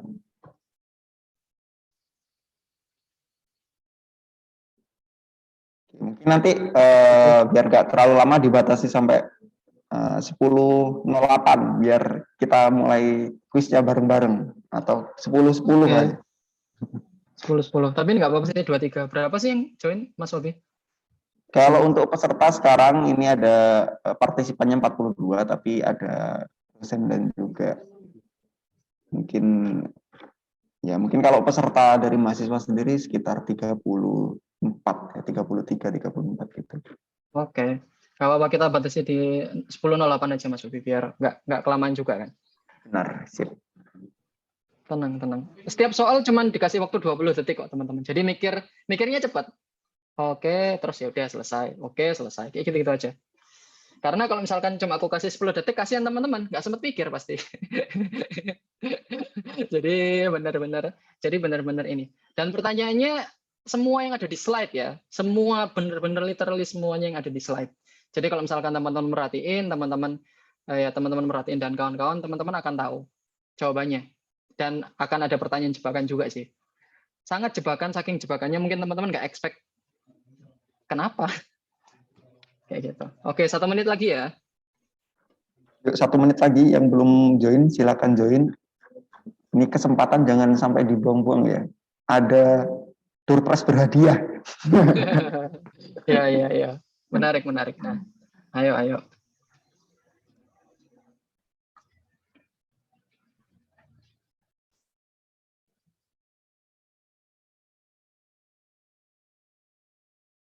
Sudah 10.08, mungkin bisa Oke, dimulai. 10.08 ya.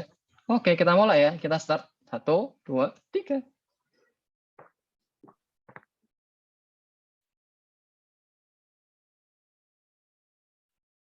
Oke, apa nama username Twitterku? Teman-teman silakan cek di pertanyaannya itu. Full question view ya. Nah ini, kan aku bilang pertanyaannya itu ada jebakan, ada ini. Ayo. Masih pertanyaan pemanasan loh. Pemanasan loh. Oke ya. Sip, leaderboardnya ternyata oke.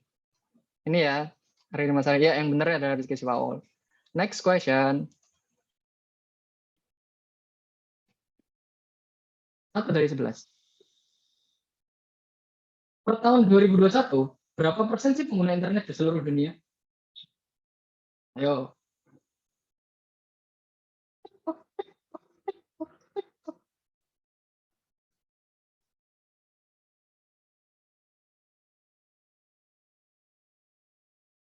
Oke, udah semua masuk? Ya. Oke. Bentar ya, tunggu agak delay sih pasti. Oke, jawabannya adalah jawabannya adalah 59,5. Jadi sekitar hampir 60% untuk pengguna internet aja ya. Pengguna internet bukan pengguna smartphone-nya. Karena kalau pengguna smartphone itu banyak banget. Oke. Lanjut ke pertanyaan ketiga. Ya, teman-teman udah jalan belum?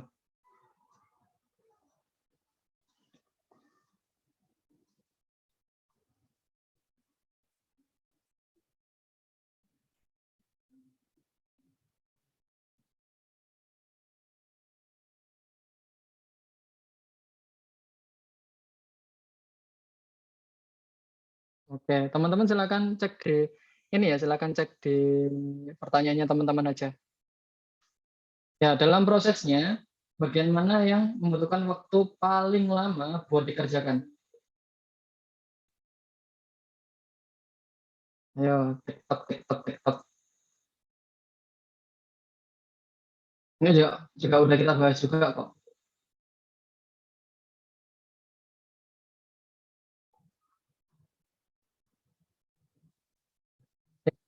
Nah, leaderboard-nya ternyata Mas Rendika nih. Wah, seru nih.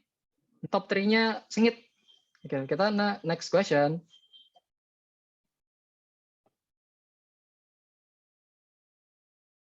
Di antara negara berikut, mana yang paling jarang menggunakan media sosial? Udah aku bahas sedikit tadi. Ayo. Silahkan.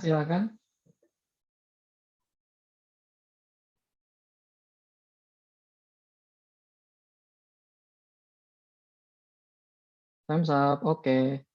Siapa nih kira-kira yang ini? Leaderboard-nya siapa? Oke. Kita lanjut ya ke pertanyaan. Oke. Jepang ternyata teman-teman. Kita ke next question.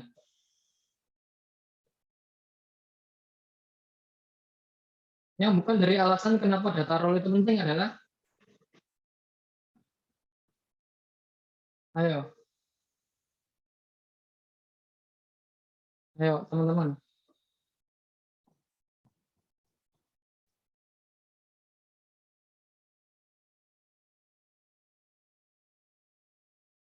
Oke, time's up.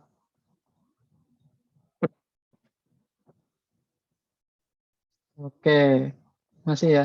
Ini jalan sama Sobi ininya. Enggak berubah, bentar saya Oh, kalau di Coba. sini jalan kok. Oh, di situ jalan. Oke. Hmm. Oke. Jadi nanti mungkin aku minta ini aja kok. Kan coba aku refresh aja. Oke, fase di mana kita ngelakuin analisa apa yang terjadi dengan data disebut apakah deskriptif, diagnostik, preskriptif, atau prediktif.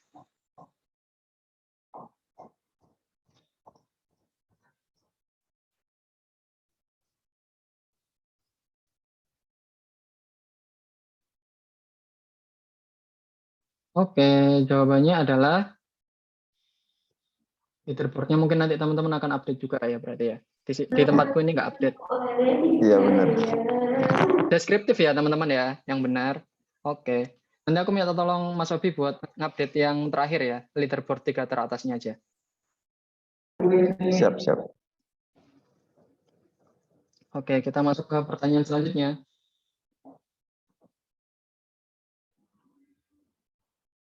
Oke, pertanyaannya adalah, lalu apa yang nggak terlalu membutuhkan kemampuan matematika dan statistik? Udah aku bahas juga. Walaupun sebenarnya sama-sama penting ya semuanya ya. Pasti waktu cuma 20 detik itu harusnya bisa cepet banget lah.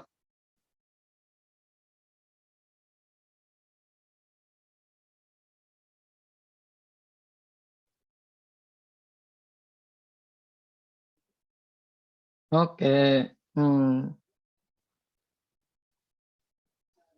Ya, jawabannya adalah data engineer. Jawabannya adalah data engineer untuk pertanyaan ke-7 tadi. Lanjut ke pertanyaan ke-8.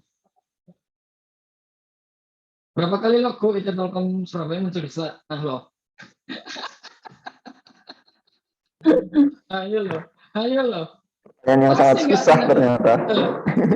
Ayo, nggak akan ada yang nyangka. Kan lu bilang ada pertanyaan jebakan. Tidak akan ada yang menyangka. Misal berapa tuh kira-kira? Leaderboardnya nggak update ya ini teman-teman ya. Ini masih sementara banget. Jadi nanti mungkin aku minta ke Mas Kopi aja. Jawabannya ada 8. Kayak gitu. Jadi itu ya satu trivia yang tidak penting sebenarnya. Tapi jadi jebakan. Nah ini, tools apa yang nggak aku pakai saat membahas study case? Apakah Python, Jupyter, Tableau, atau Matplotlib?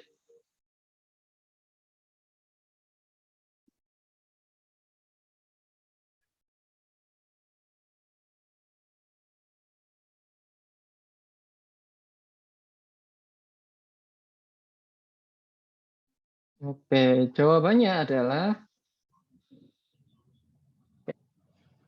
Tableau, karena Tableau itu sebuah aplikasi sendiri gitu. Sedangkan Python, Jupyter, sama Matplotlib pakainya di Python semua. Kayak gitu. 10 dari 11. Masih 2 pertanyaan lagi. Ada berapa fase dalam data science?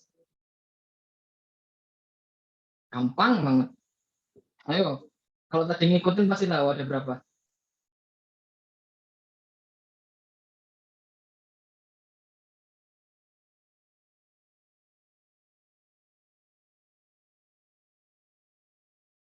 Oke, jawabannya adalah 6. Ada 6 fase tadi. Udah aku jelasin juga. Last but not least, peringkat pertanyaan ke-11. Fase di mana fokus utamanya adalah membuat sesuatu untuk ditampilkan ke orang lain disebut, udah aku tunjukin juga. Ayo.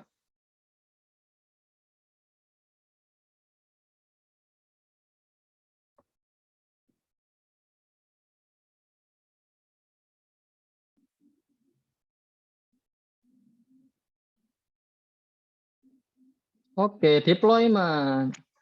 Nah, this is the last question. You want to end the quiz? Oke. Aku ke Mas Obi ya. Silakan Mas. Tadi siapa peringkat 3-nya? Top 3-nya. Jadi selamat ya teman-teman kalau misalkan ada di peringkat 1, 2, 3. Tadi aku di sini sayangnya tidak terupdate sih.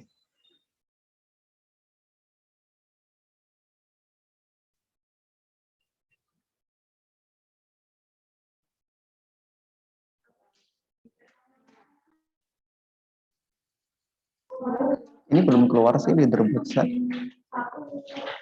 Ini keren. belum keluar. Oke. Kita akan review question. Bentar ya, aku update dulu.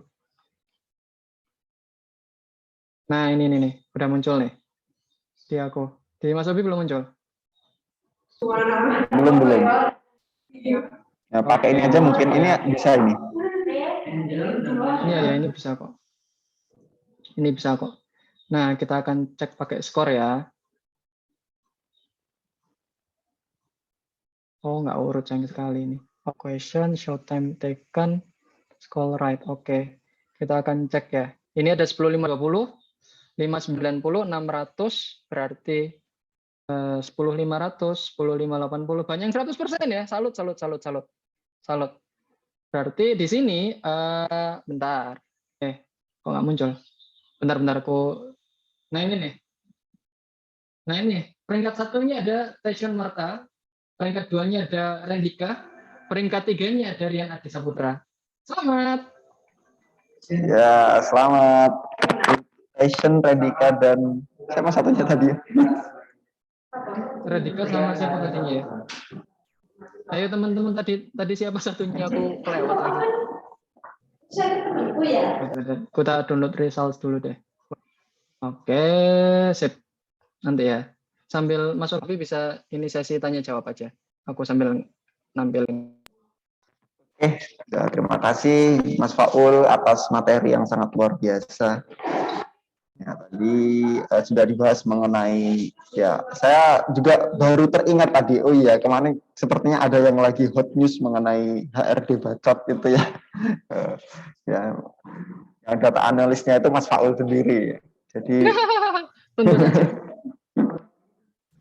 terus tadi juga sudah dibahas mengenai proses yang paling lama itu di data scientist itu di pre-processing ya, bagaimana membersihkan data dan mengorganisir data. Nah, banyak sekali tadi yang dibahas juga manfaat dari apa yang forward sih, apa sih yang untuk apa sih data scientist itu. Nah, kayak untuk visualisasi, untuk prediksi masa depan, untuk membantu keputusan dan mengidentifikasi tren. Dan juga tadi sempat dibahas mengenai sedikit study case ya. Jadi kita dapat gambaran tuh ruang lingkup kerjanya orang sains data atau data science itu seperti apa, gimana saja prosesnya dan lain sebagainya. Oke, mungkin untuk sesi selanjutnya saya buka tanya jawab ya. Tanya jawabnya bisa langsung raise hand atau chat di kolomnya chatting di Zoom juga bisa. Silakan, tapi akan lebih baik kita tatap muka saja, raise hand dan juga langsung ngomong voice di Zoom. Silakan.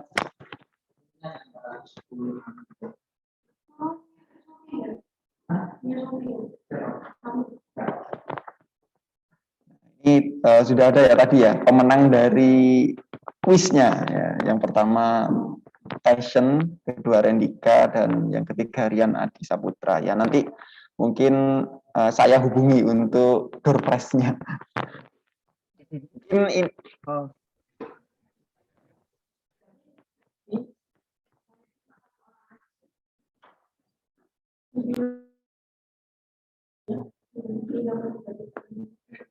Oke, silakan yang mungkin ada yang ditanyakan atau diskusi sedikit mengenai ruang lingkup data science atau keilmuan data science itu seperti apa, atau ada permasalahan di perkuliahannya mengenai data science yang perlu ditanyakan. Ya. Boleh, silakan teman-teman. Mungkin ini saya ajak dulu ya, menginisiasi tanya. Oke, Kalau boleh. ini mungkin juga membantu teman-teman juga. Ada sih metode spesifik pre-processing kayak gitu, atau yang sering digunakan itu metode seperti apa sih Mas Faul? Oke, metode pre-processing yang dipakai ya. Nah kan memang metode paling membutuhkan waktu paling banyak ya, berarti harusnya ada yang kita bikin algoritma yang efisien atau gimana, apakah ada seperti itu? Oke. Kalau misalkan pertanyaannya adalah apakah ada algoritma yang efisien untuk data pre-processing, jawabannya enggak ada sama sekali. bukan sama sekali ya, dalam artian gini, setiap data itu unik problemnya. Jadi misalkan problemnya Mas Obi sama problem itu beda, pasti algoritmanya beda. Makanya kenapa di data science ada istilah no free lunch. Artinya nggak ada sesuatu yang kita tinggal pakai terus langsung dipakai untuk yang lain bisa kayak gitu. Jadi kalau misalkan dibilang algoritmanya apa yang benar-benar bisa untuk otomasi data preprocessing, nggak ada. Yang bisa kita otomasi itu cuman untuk ke machine learning, ke AI, itu bisa. Tapi untuk data preprocessing itu semuanya tergantung skill set kita. Contoh paling gampang deh Mas Obi. Sering kan kita nemuin data yang ada kosong-kosongnya kayak gitu. Jadi misalkan ada data nilai gitu, absensi atau apapun itu. Ada yang kosong nggak ngisi kayak gitu. Nah, data yang kosong itu mau kita isi apa? Pilihannya kan banyak. Apakah pilihannya kita ngisi pakai nilai rata-ratanya mereka?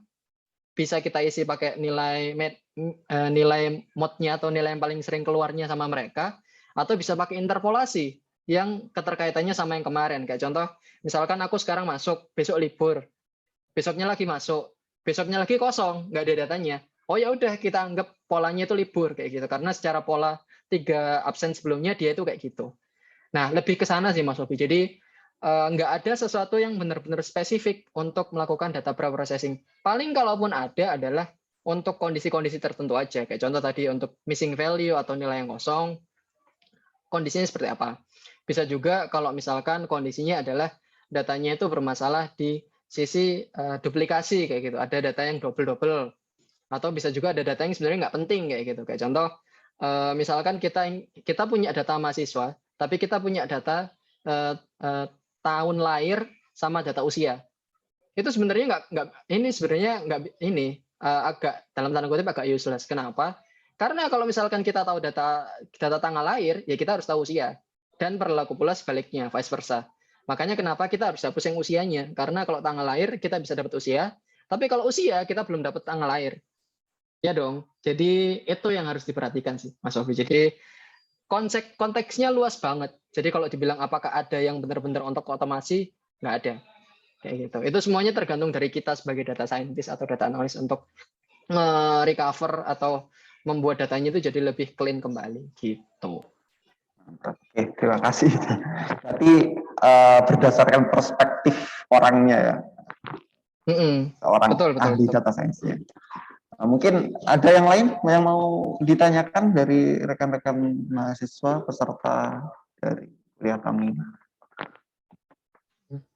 Atau tadi tuh pertanyaan kuisnya yang masih bingung jawabnya ditanyakan. Ya, boleh silakan. Kalau ada yang mau ditanyakan entah soal data science-nya seperti apa atau prospek karir yang tadi ku tunjukin atau mungkin hal yang lain yang mungkin teman-teman penasaran gitu loh. Kayak gimana sih gitu-gitu. Atau ada Ruli Rosadi ingin bertanya. Ya, silakan unmute bisa.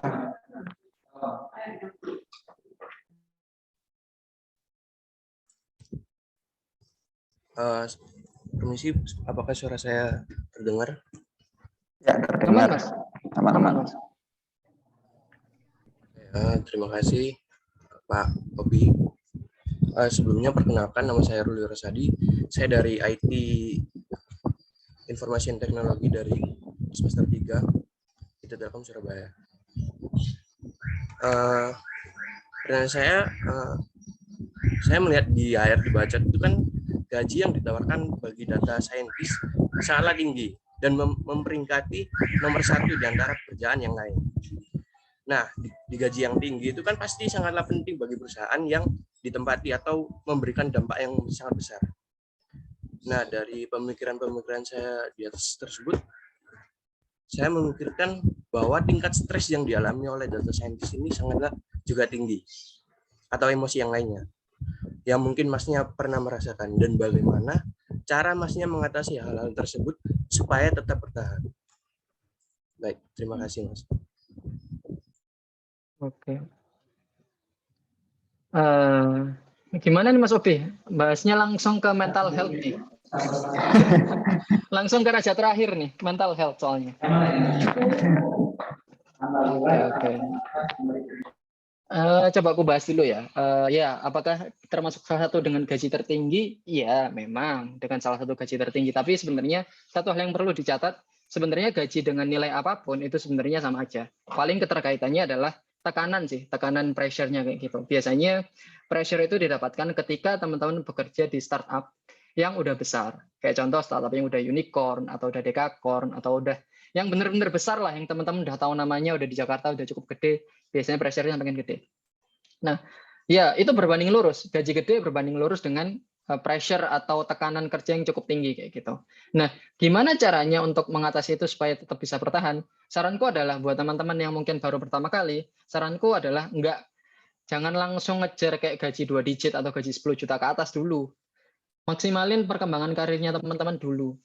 Gaji itu yang penting cukup dulu. Maksudku dalam artian itu sih yang paling penting, karena kalau misalkan teman-teman misalkan dapat yang langsung gajinya 2 digit dan teman-teman langsung nggak siap dengan itu, nggak siap dengan tekanannya, nggak siap dengan sprint yang kayak setiap minggu harus ngerjain terus, ngerjain 2 project lebih kayak gitu, itu ya langsung mental health teman-teman kena burnout pasti, dan banyak banget orang-orang yang mengalami problem itu kayak gitu. Cara solusi untuk mengatasinya adalah biasanya teman-teman ngambil cuti gitu, jadi kayak ngambil cuti berapa hari, atau mungkin teman-teman bisa komunikasikan dengan manajer, kira-kira tes seperti ini tuh nggak cocok nih, aku pengennya yang seperti ini. Didiskusikan dulu sama manajer atau sama DRI atau biasanya directly report, orang yang kita report itu kita mau kemana kayak gitu. Sama satu lagi, yang namanya gaji gede pengaruhnya pasti ke tekanan yang gede juga. Nah, kalau misalkan teman-teman pengen tekanannya nggak terlalu gede, itu bisa, tapi pasti gajinya nggak akan segede yang teman-teman itu. Makanya kenapa ya no pain no gain lah intinya. Nggak ada sesuatu yang benar-benar butuh effort, yang kita itu santai, kayak kita itu kerja santai tapi gaji 2 digit, nggak ada. Itu udah aku confirm selama aku kerja 3 tahun, 4 tahun, nggak ada sama sekali. Sangat nggak ada. Jadi benar-benar teman-teman perlu effort, teman-teman perlu yang namanya usaha yang keras lah. Kalau misalkan teman-teman butuhnya ke gaji, ya teman-teman harus siap dengan harus dengan tekanan yang kayak gitu. Makanya kenapa sebenarnya tekanan kerja yang luas itu emang erat kaitannya sama mental health atau sama burnout. Apakah burnout atau enggak? Apakah aku pernah burnout? Ya pernah pasti. Semua orang yang kerja di ranah ini pasti pernah ngerasain burnout, karena ya pasti kerjaannya kadang-kadang nggak selesai, padahal kita udah ngerjain sebisa mungkin kayak gitu.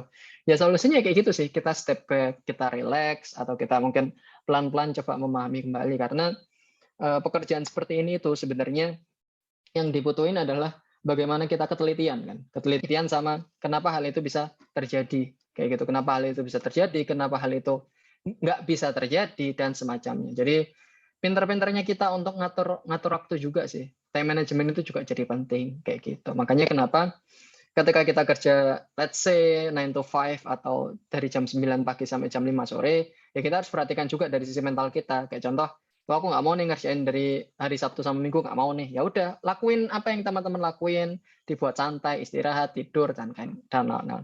Kayak gitu sih, Mas Ruli. Semoga menjawab ya. Itu emang problem untuk semua pekerjaan sih lebih tepatnya. Terima kasih, Pak. Baik, ini ada 2 lagi yang raise hand, Mas Faul, mungkin dari Rendika dulu, silakan Mas Rendika. Baik, terima kasih atas waktunya. Sebelumnya perkenalkan, nama saya Rendika Nurantoswarto dari Prodi Sains Data tahun angkatan 2021. Saya mau nanya, tadi kan ada tentang visualization data ya. Nah, tujuannya visualization data itu apa sih? Terus untuk jenis-jenis yang ada, maksudnya gini, jenis-jenisnya visualization data itu apa dan gunanya itu untuk apa? Misalnya kayak visualization data kan ada yang berupa grafik, ada yang berupa pie chart itu yang bentuknya lingkaran kayak gitu. Nah, itu gunanya untuk apa? Lebih efektif kemana gitu? Oke, sip. Thank you. Iya. Untuk Mas Rendika ya, untuk soal visualisasi data. Sebenarnya ya aku nggak ngebahas ini sih karena emang konteksnya beda dengan data visualization. Cuman mungkin ku sampaikan dikit aja sih. Jadi sebenarnya visualisasi data gunanya itu sesimpel mengubah data yang biasanya teman-teman lakukan ke teks, kemudian teman-teman mengubahnya ke bentuk grafik. Sesimpel itu sebenarnya. Pengaruhnya kemana? Pengaruhnya tadi Mas Rendika yang seperti aku bilang. Manusia itu kan makhluk visual. Meskipun orang ada senang data banget, senang buka Excel banget, tapi jika ada pilihan gambar, pilihan infografis atau pilihan Excel, bakal lebih menyenangkan kan? Lebih menyenangkan dalam artian lebih gampang untuk dipahami kayak gitu. Jadi kalau misalkan kita ngomongin tujuan utamanya dari membuat visualisasi data, itu lebih tepatnya adalah bagaimana kita bisa mengolah datanya itu menjadi salah satu yang lebih relevan atau lebih mudah untuk dipahami sama orang lah, ketimbang kalau misalkan kita hanya share pakai dibanding kalau misalkan kita hanya sharing pakai kalimat atau pakai teks aja kayak gitu. Nah, ini bisa dilihat Mas Rendika. Jadi kan tipenya ada banyak. Yang tadi Mas Rendika sampaikan ada memang banyak tipe, ada pie chart, bar chart, segala macam lah, ada banyak banget. Nah, di sini sebenarnya itu punya keunggulan masing-masing, kegunaan masing-masing. Jadi misalkan gunanya masing-masing untuk apa? Mungkin nanti kalau misalkan memang ada sesi lanjutan nanti mungkin ya sama Mas Obi nanti kita diskusiin sih. Tapi untuk data visualisasi ini secara umum kita harus perhatikan dulu bahwa kebutuhan kita seperti apa. Kayak contoh paling gampang yang paling sering ini kan, bentar, open ke mana sih tadi, open image ya. Coba aku tampil. Ini muncul nggak ya gambarnya? Nggak muncul ya? Di sini dah contohnya. Kalau misalkan nggak muncul nggak apa-apa. Contohnya ini garis atau line chart. Mas Rendika pasti pernah nemuin gambar yang bentuknya garis ini ketika kondisinya pakai waktu atau pakai waktu atau pakai time kan. Jadi misalkan kalau Mas Rendika itu pernah ngelihat data finansial atau mungkin data hal-hal yang semacam itu kayak data COVID perkembangannya seperti apa, biasanya dia akan pakai line, pakai garis. Karena apa? Karena garis itu keunggulannya adalah untuk mengatasi atau membaca informasi berdasarkan rentang waktu. Jadi rentang waktu itu kita geser dari kiri ke kanan, kemudian dari kiri ke kanan itu rentangnya kayak gimana sih? Apakah dia itu semakin tinggi, apakah dia semakin rendah, apakah dia semakin jelek, semakin bagus, kayak gitu-gitu. Biasanya bagus untuk data finansial. Sedangkan ada lagi pie chart. Pie chart biasanya digunakan kalau misalkan Mas Rendika itu punya data untuk ngitung jumlah sesuatu, kayak gitu. Kayak contoh, Mas Rendika atau misalkan Mas Obi nih ingin ngitung berapa sih di kuliah pengantar sains data yang isinya itu nilainya dapat A, dapat B, dapat C, kayak gitu-gitu. Nah, bisa pakai ini, pie chart, atau bisa pakai bar chart. Tujuannya adalah untuk mencari tahu berapa orang yang dapat nilai A, berapa orang yang dapat nilai B, berapa orang yang dapat nilai C, dan kawan-kawan. Bisa pakai pie chart atau bisa pakai bar chart. Cuman aku pribadi lebih prefer pakai bar sih, karena kalau pakai bar chart itu lebih susah untuk dibaca sebenarnya. Dan masih banyak lagi yang lainnya, Mas Rendika. Untuk mengetahui data visualisasi tujuannya untuk apa dan penggunanya kayak gimana, kalau nggak salah kemarin aku sempat sharing sih, cuman nggak tahu ya itu materinya bisa dibuka atau enggak. Tapi intinya data visualisasi itu seberguna itu. Nanti bisa cari aja type of chart, penggunaannya seperti apa, Mas Rendika bisa googling dan baca-baca sendiri. Tapi secara gambaran, setiap gambar itu ada gunanya masing-masing. Nggak melulu gambar, oh aku cocoknya pakai gambar ini nih, aku pakai ini, terus pakai bar chart, terus. Padahal nggak juga kayak gitu. Karena ada variasi-variasi yang lain. Kayak gitu. Mas Rendika. Iya, bagus. Makasih, Kak. Oke, sama-sama. Terima kasih Mas Rendika. Selanjutnya Mas Afri, kayaknya tadi yang present. Ya, Mas Afriono Aritonang, silakan.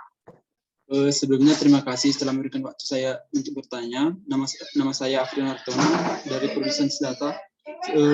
Saya ingin bertanya, jadi gini Kak, saya lebih tertarik gitu sama kalkulus daripada pemrograman. Kan itu data science ini ada peminatannya kan, kayak business intelligence, terus data engineer, kayak data analysis.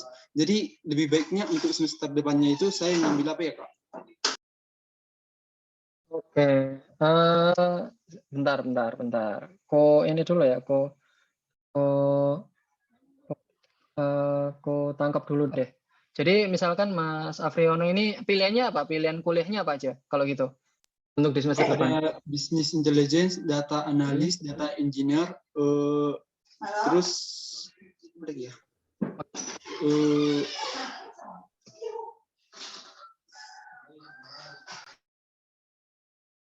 Oke, karena itu bakal berguna banget sih. Tapi gini deh, coba aku jawab dulu ya Mas Afriono. Kalau misalkan senang kalkulus, sebenarnya konteks paling enak ya. Yang paling enak itu adalah nyari yang ada machine learning-nya. Karena di machine learning itu kita ngomongin algoritma, kita ngomongin cara ngitungnya secara scratch atau secara dasar, secara awal kayak gitu. Itu yang paling enak kalau misalkan ada pilihan itu machine learning. Kalau misalkan nggak ada, geser ke data analis. Geser ke data analis atau business intelligence. Data engineer jadi pilihan terakhir, karena kalau misalkan nggak terlalu senang programming dan nggak segik itu, ya data engineer jadi hal yang prioritas terakhir, kayak gitu Mas Afriano. Jadi itu sih kalau misalkan aku ngomong urutannya, kalau misalkan memang ada. Kalau nggak ada ya bisa geser ke data analis atau ke business intelligence, kayak gitu. Oke Kak, makasih. Oke.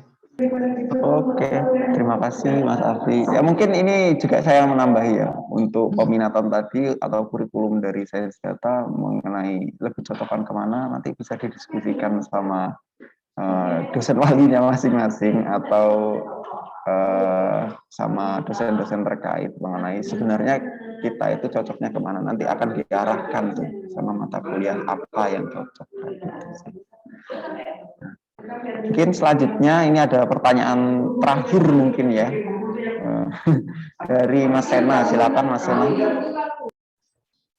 Baik, terima kasih atas waktunya. Perkenalkan, saya Sena Yoga Abira dari Prodi Sains Data. Pertanyaan saya adalah, machine learning itu kan bisa digunakan untuk memprediksi sebuah masa depan. Nah, apakah ada sebuah batasan dalam memprediksi masa depan tersebut dalam menggunakan machine learning ini? Nah, kenapakah sebuah machine learning itu memiliki kesalahan dalam memprediksi sebuah data? Dan lagi, apakah dan lebih berpengaruh mana antara machine learning dan deep learning di seorang data scientist? Terima kasih.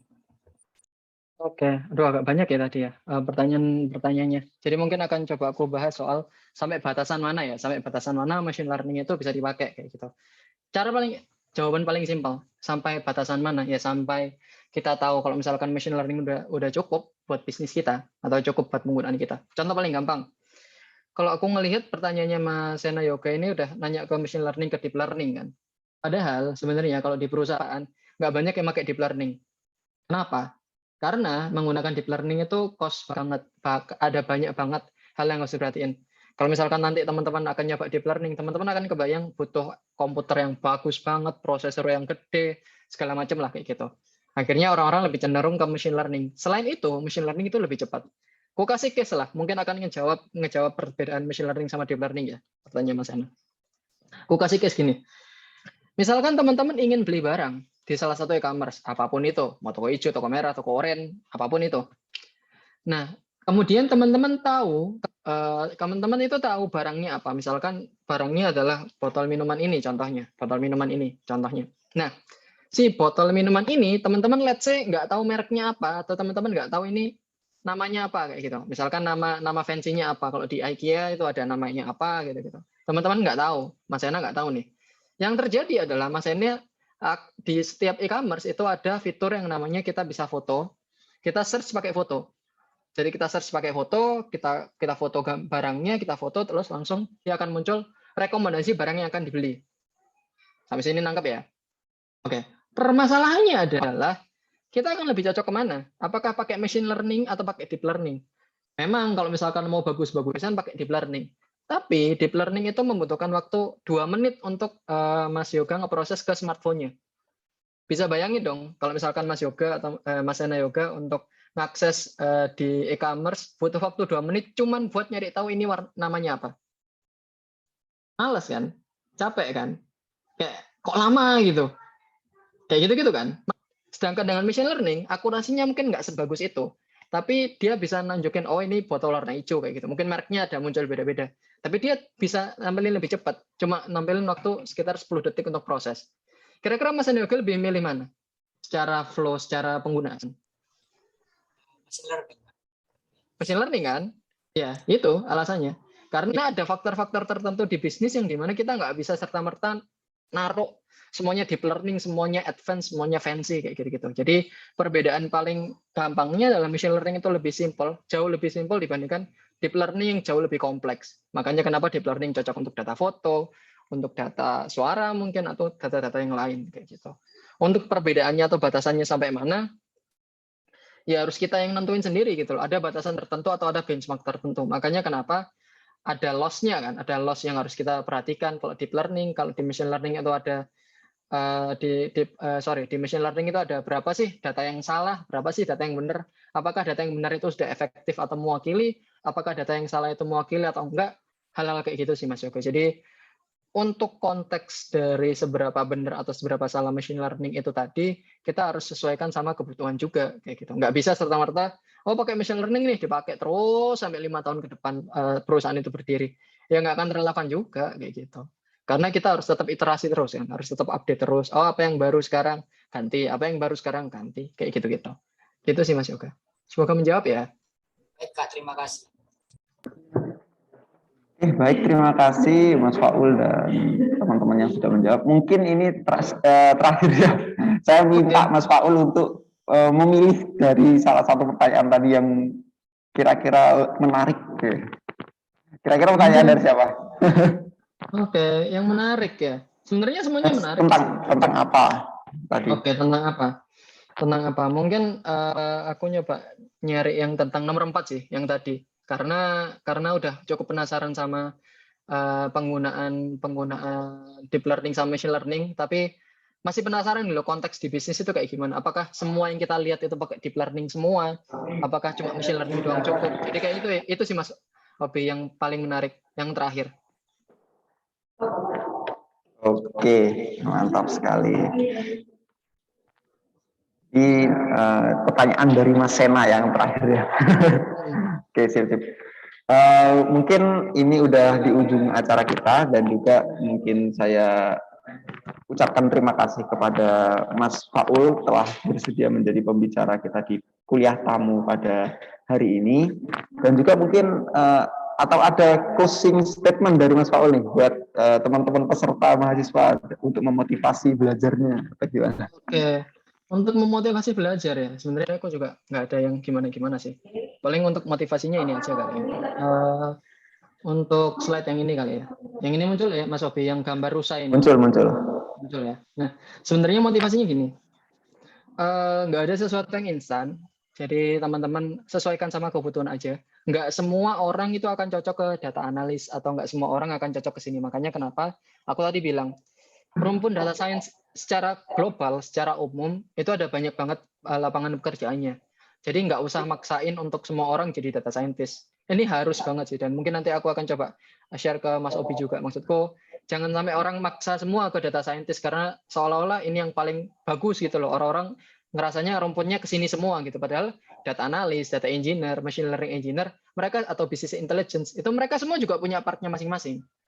Jadi kayak tadi yang pertanyaannya siapa Mas Afriono ya tadi ya.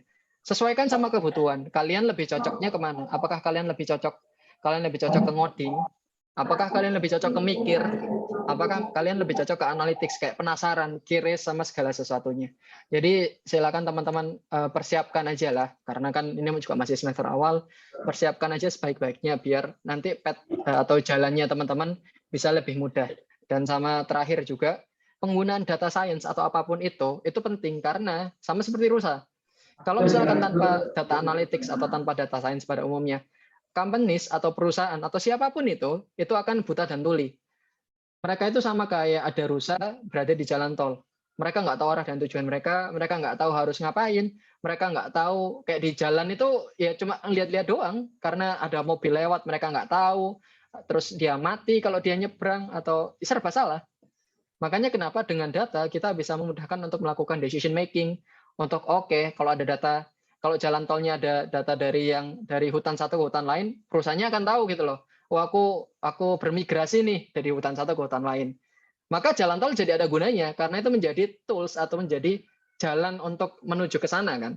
Kalau misalkan cuma jalan doang terus nggak ada tujuan, nggak ada informasi tambahan, ya dia akan buta dan tuli seolah-olah dia nggak tahu apa-apa. Makanya kenapa di kalau nggak salah di bio-nya Twitterku aku selalu ngomong bahwa tujuan utamaku adalah untuk membuat orang lebih aware akan data. Karena dengan orang itu aware akan data, orang itu bisa membuat keputusan yang lebih baik dibandingkan tanpa adanya data. Kayak gitu Mas Obi. Thank you.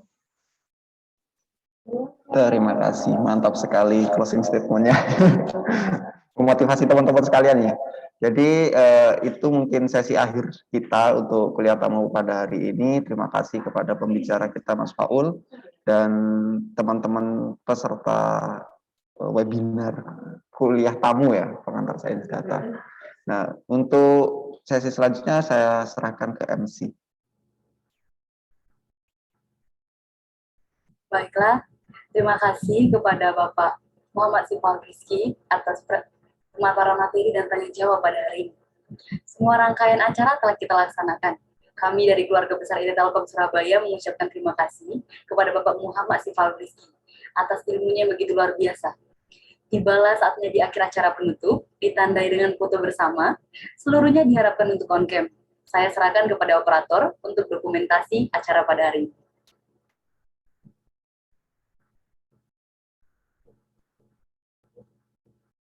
Baik, untuk sesi dokumentasi akan saya mulai. Untuk dokumentasi kali ini ada 4 kali foto. Yang pertama 2 foto formal dan juga selanjutnya 2 foto non formal atau bebas.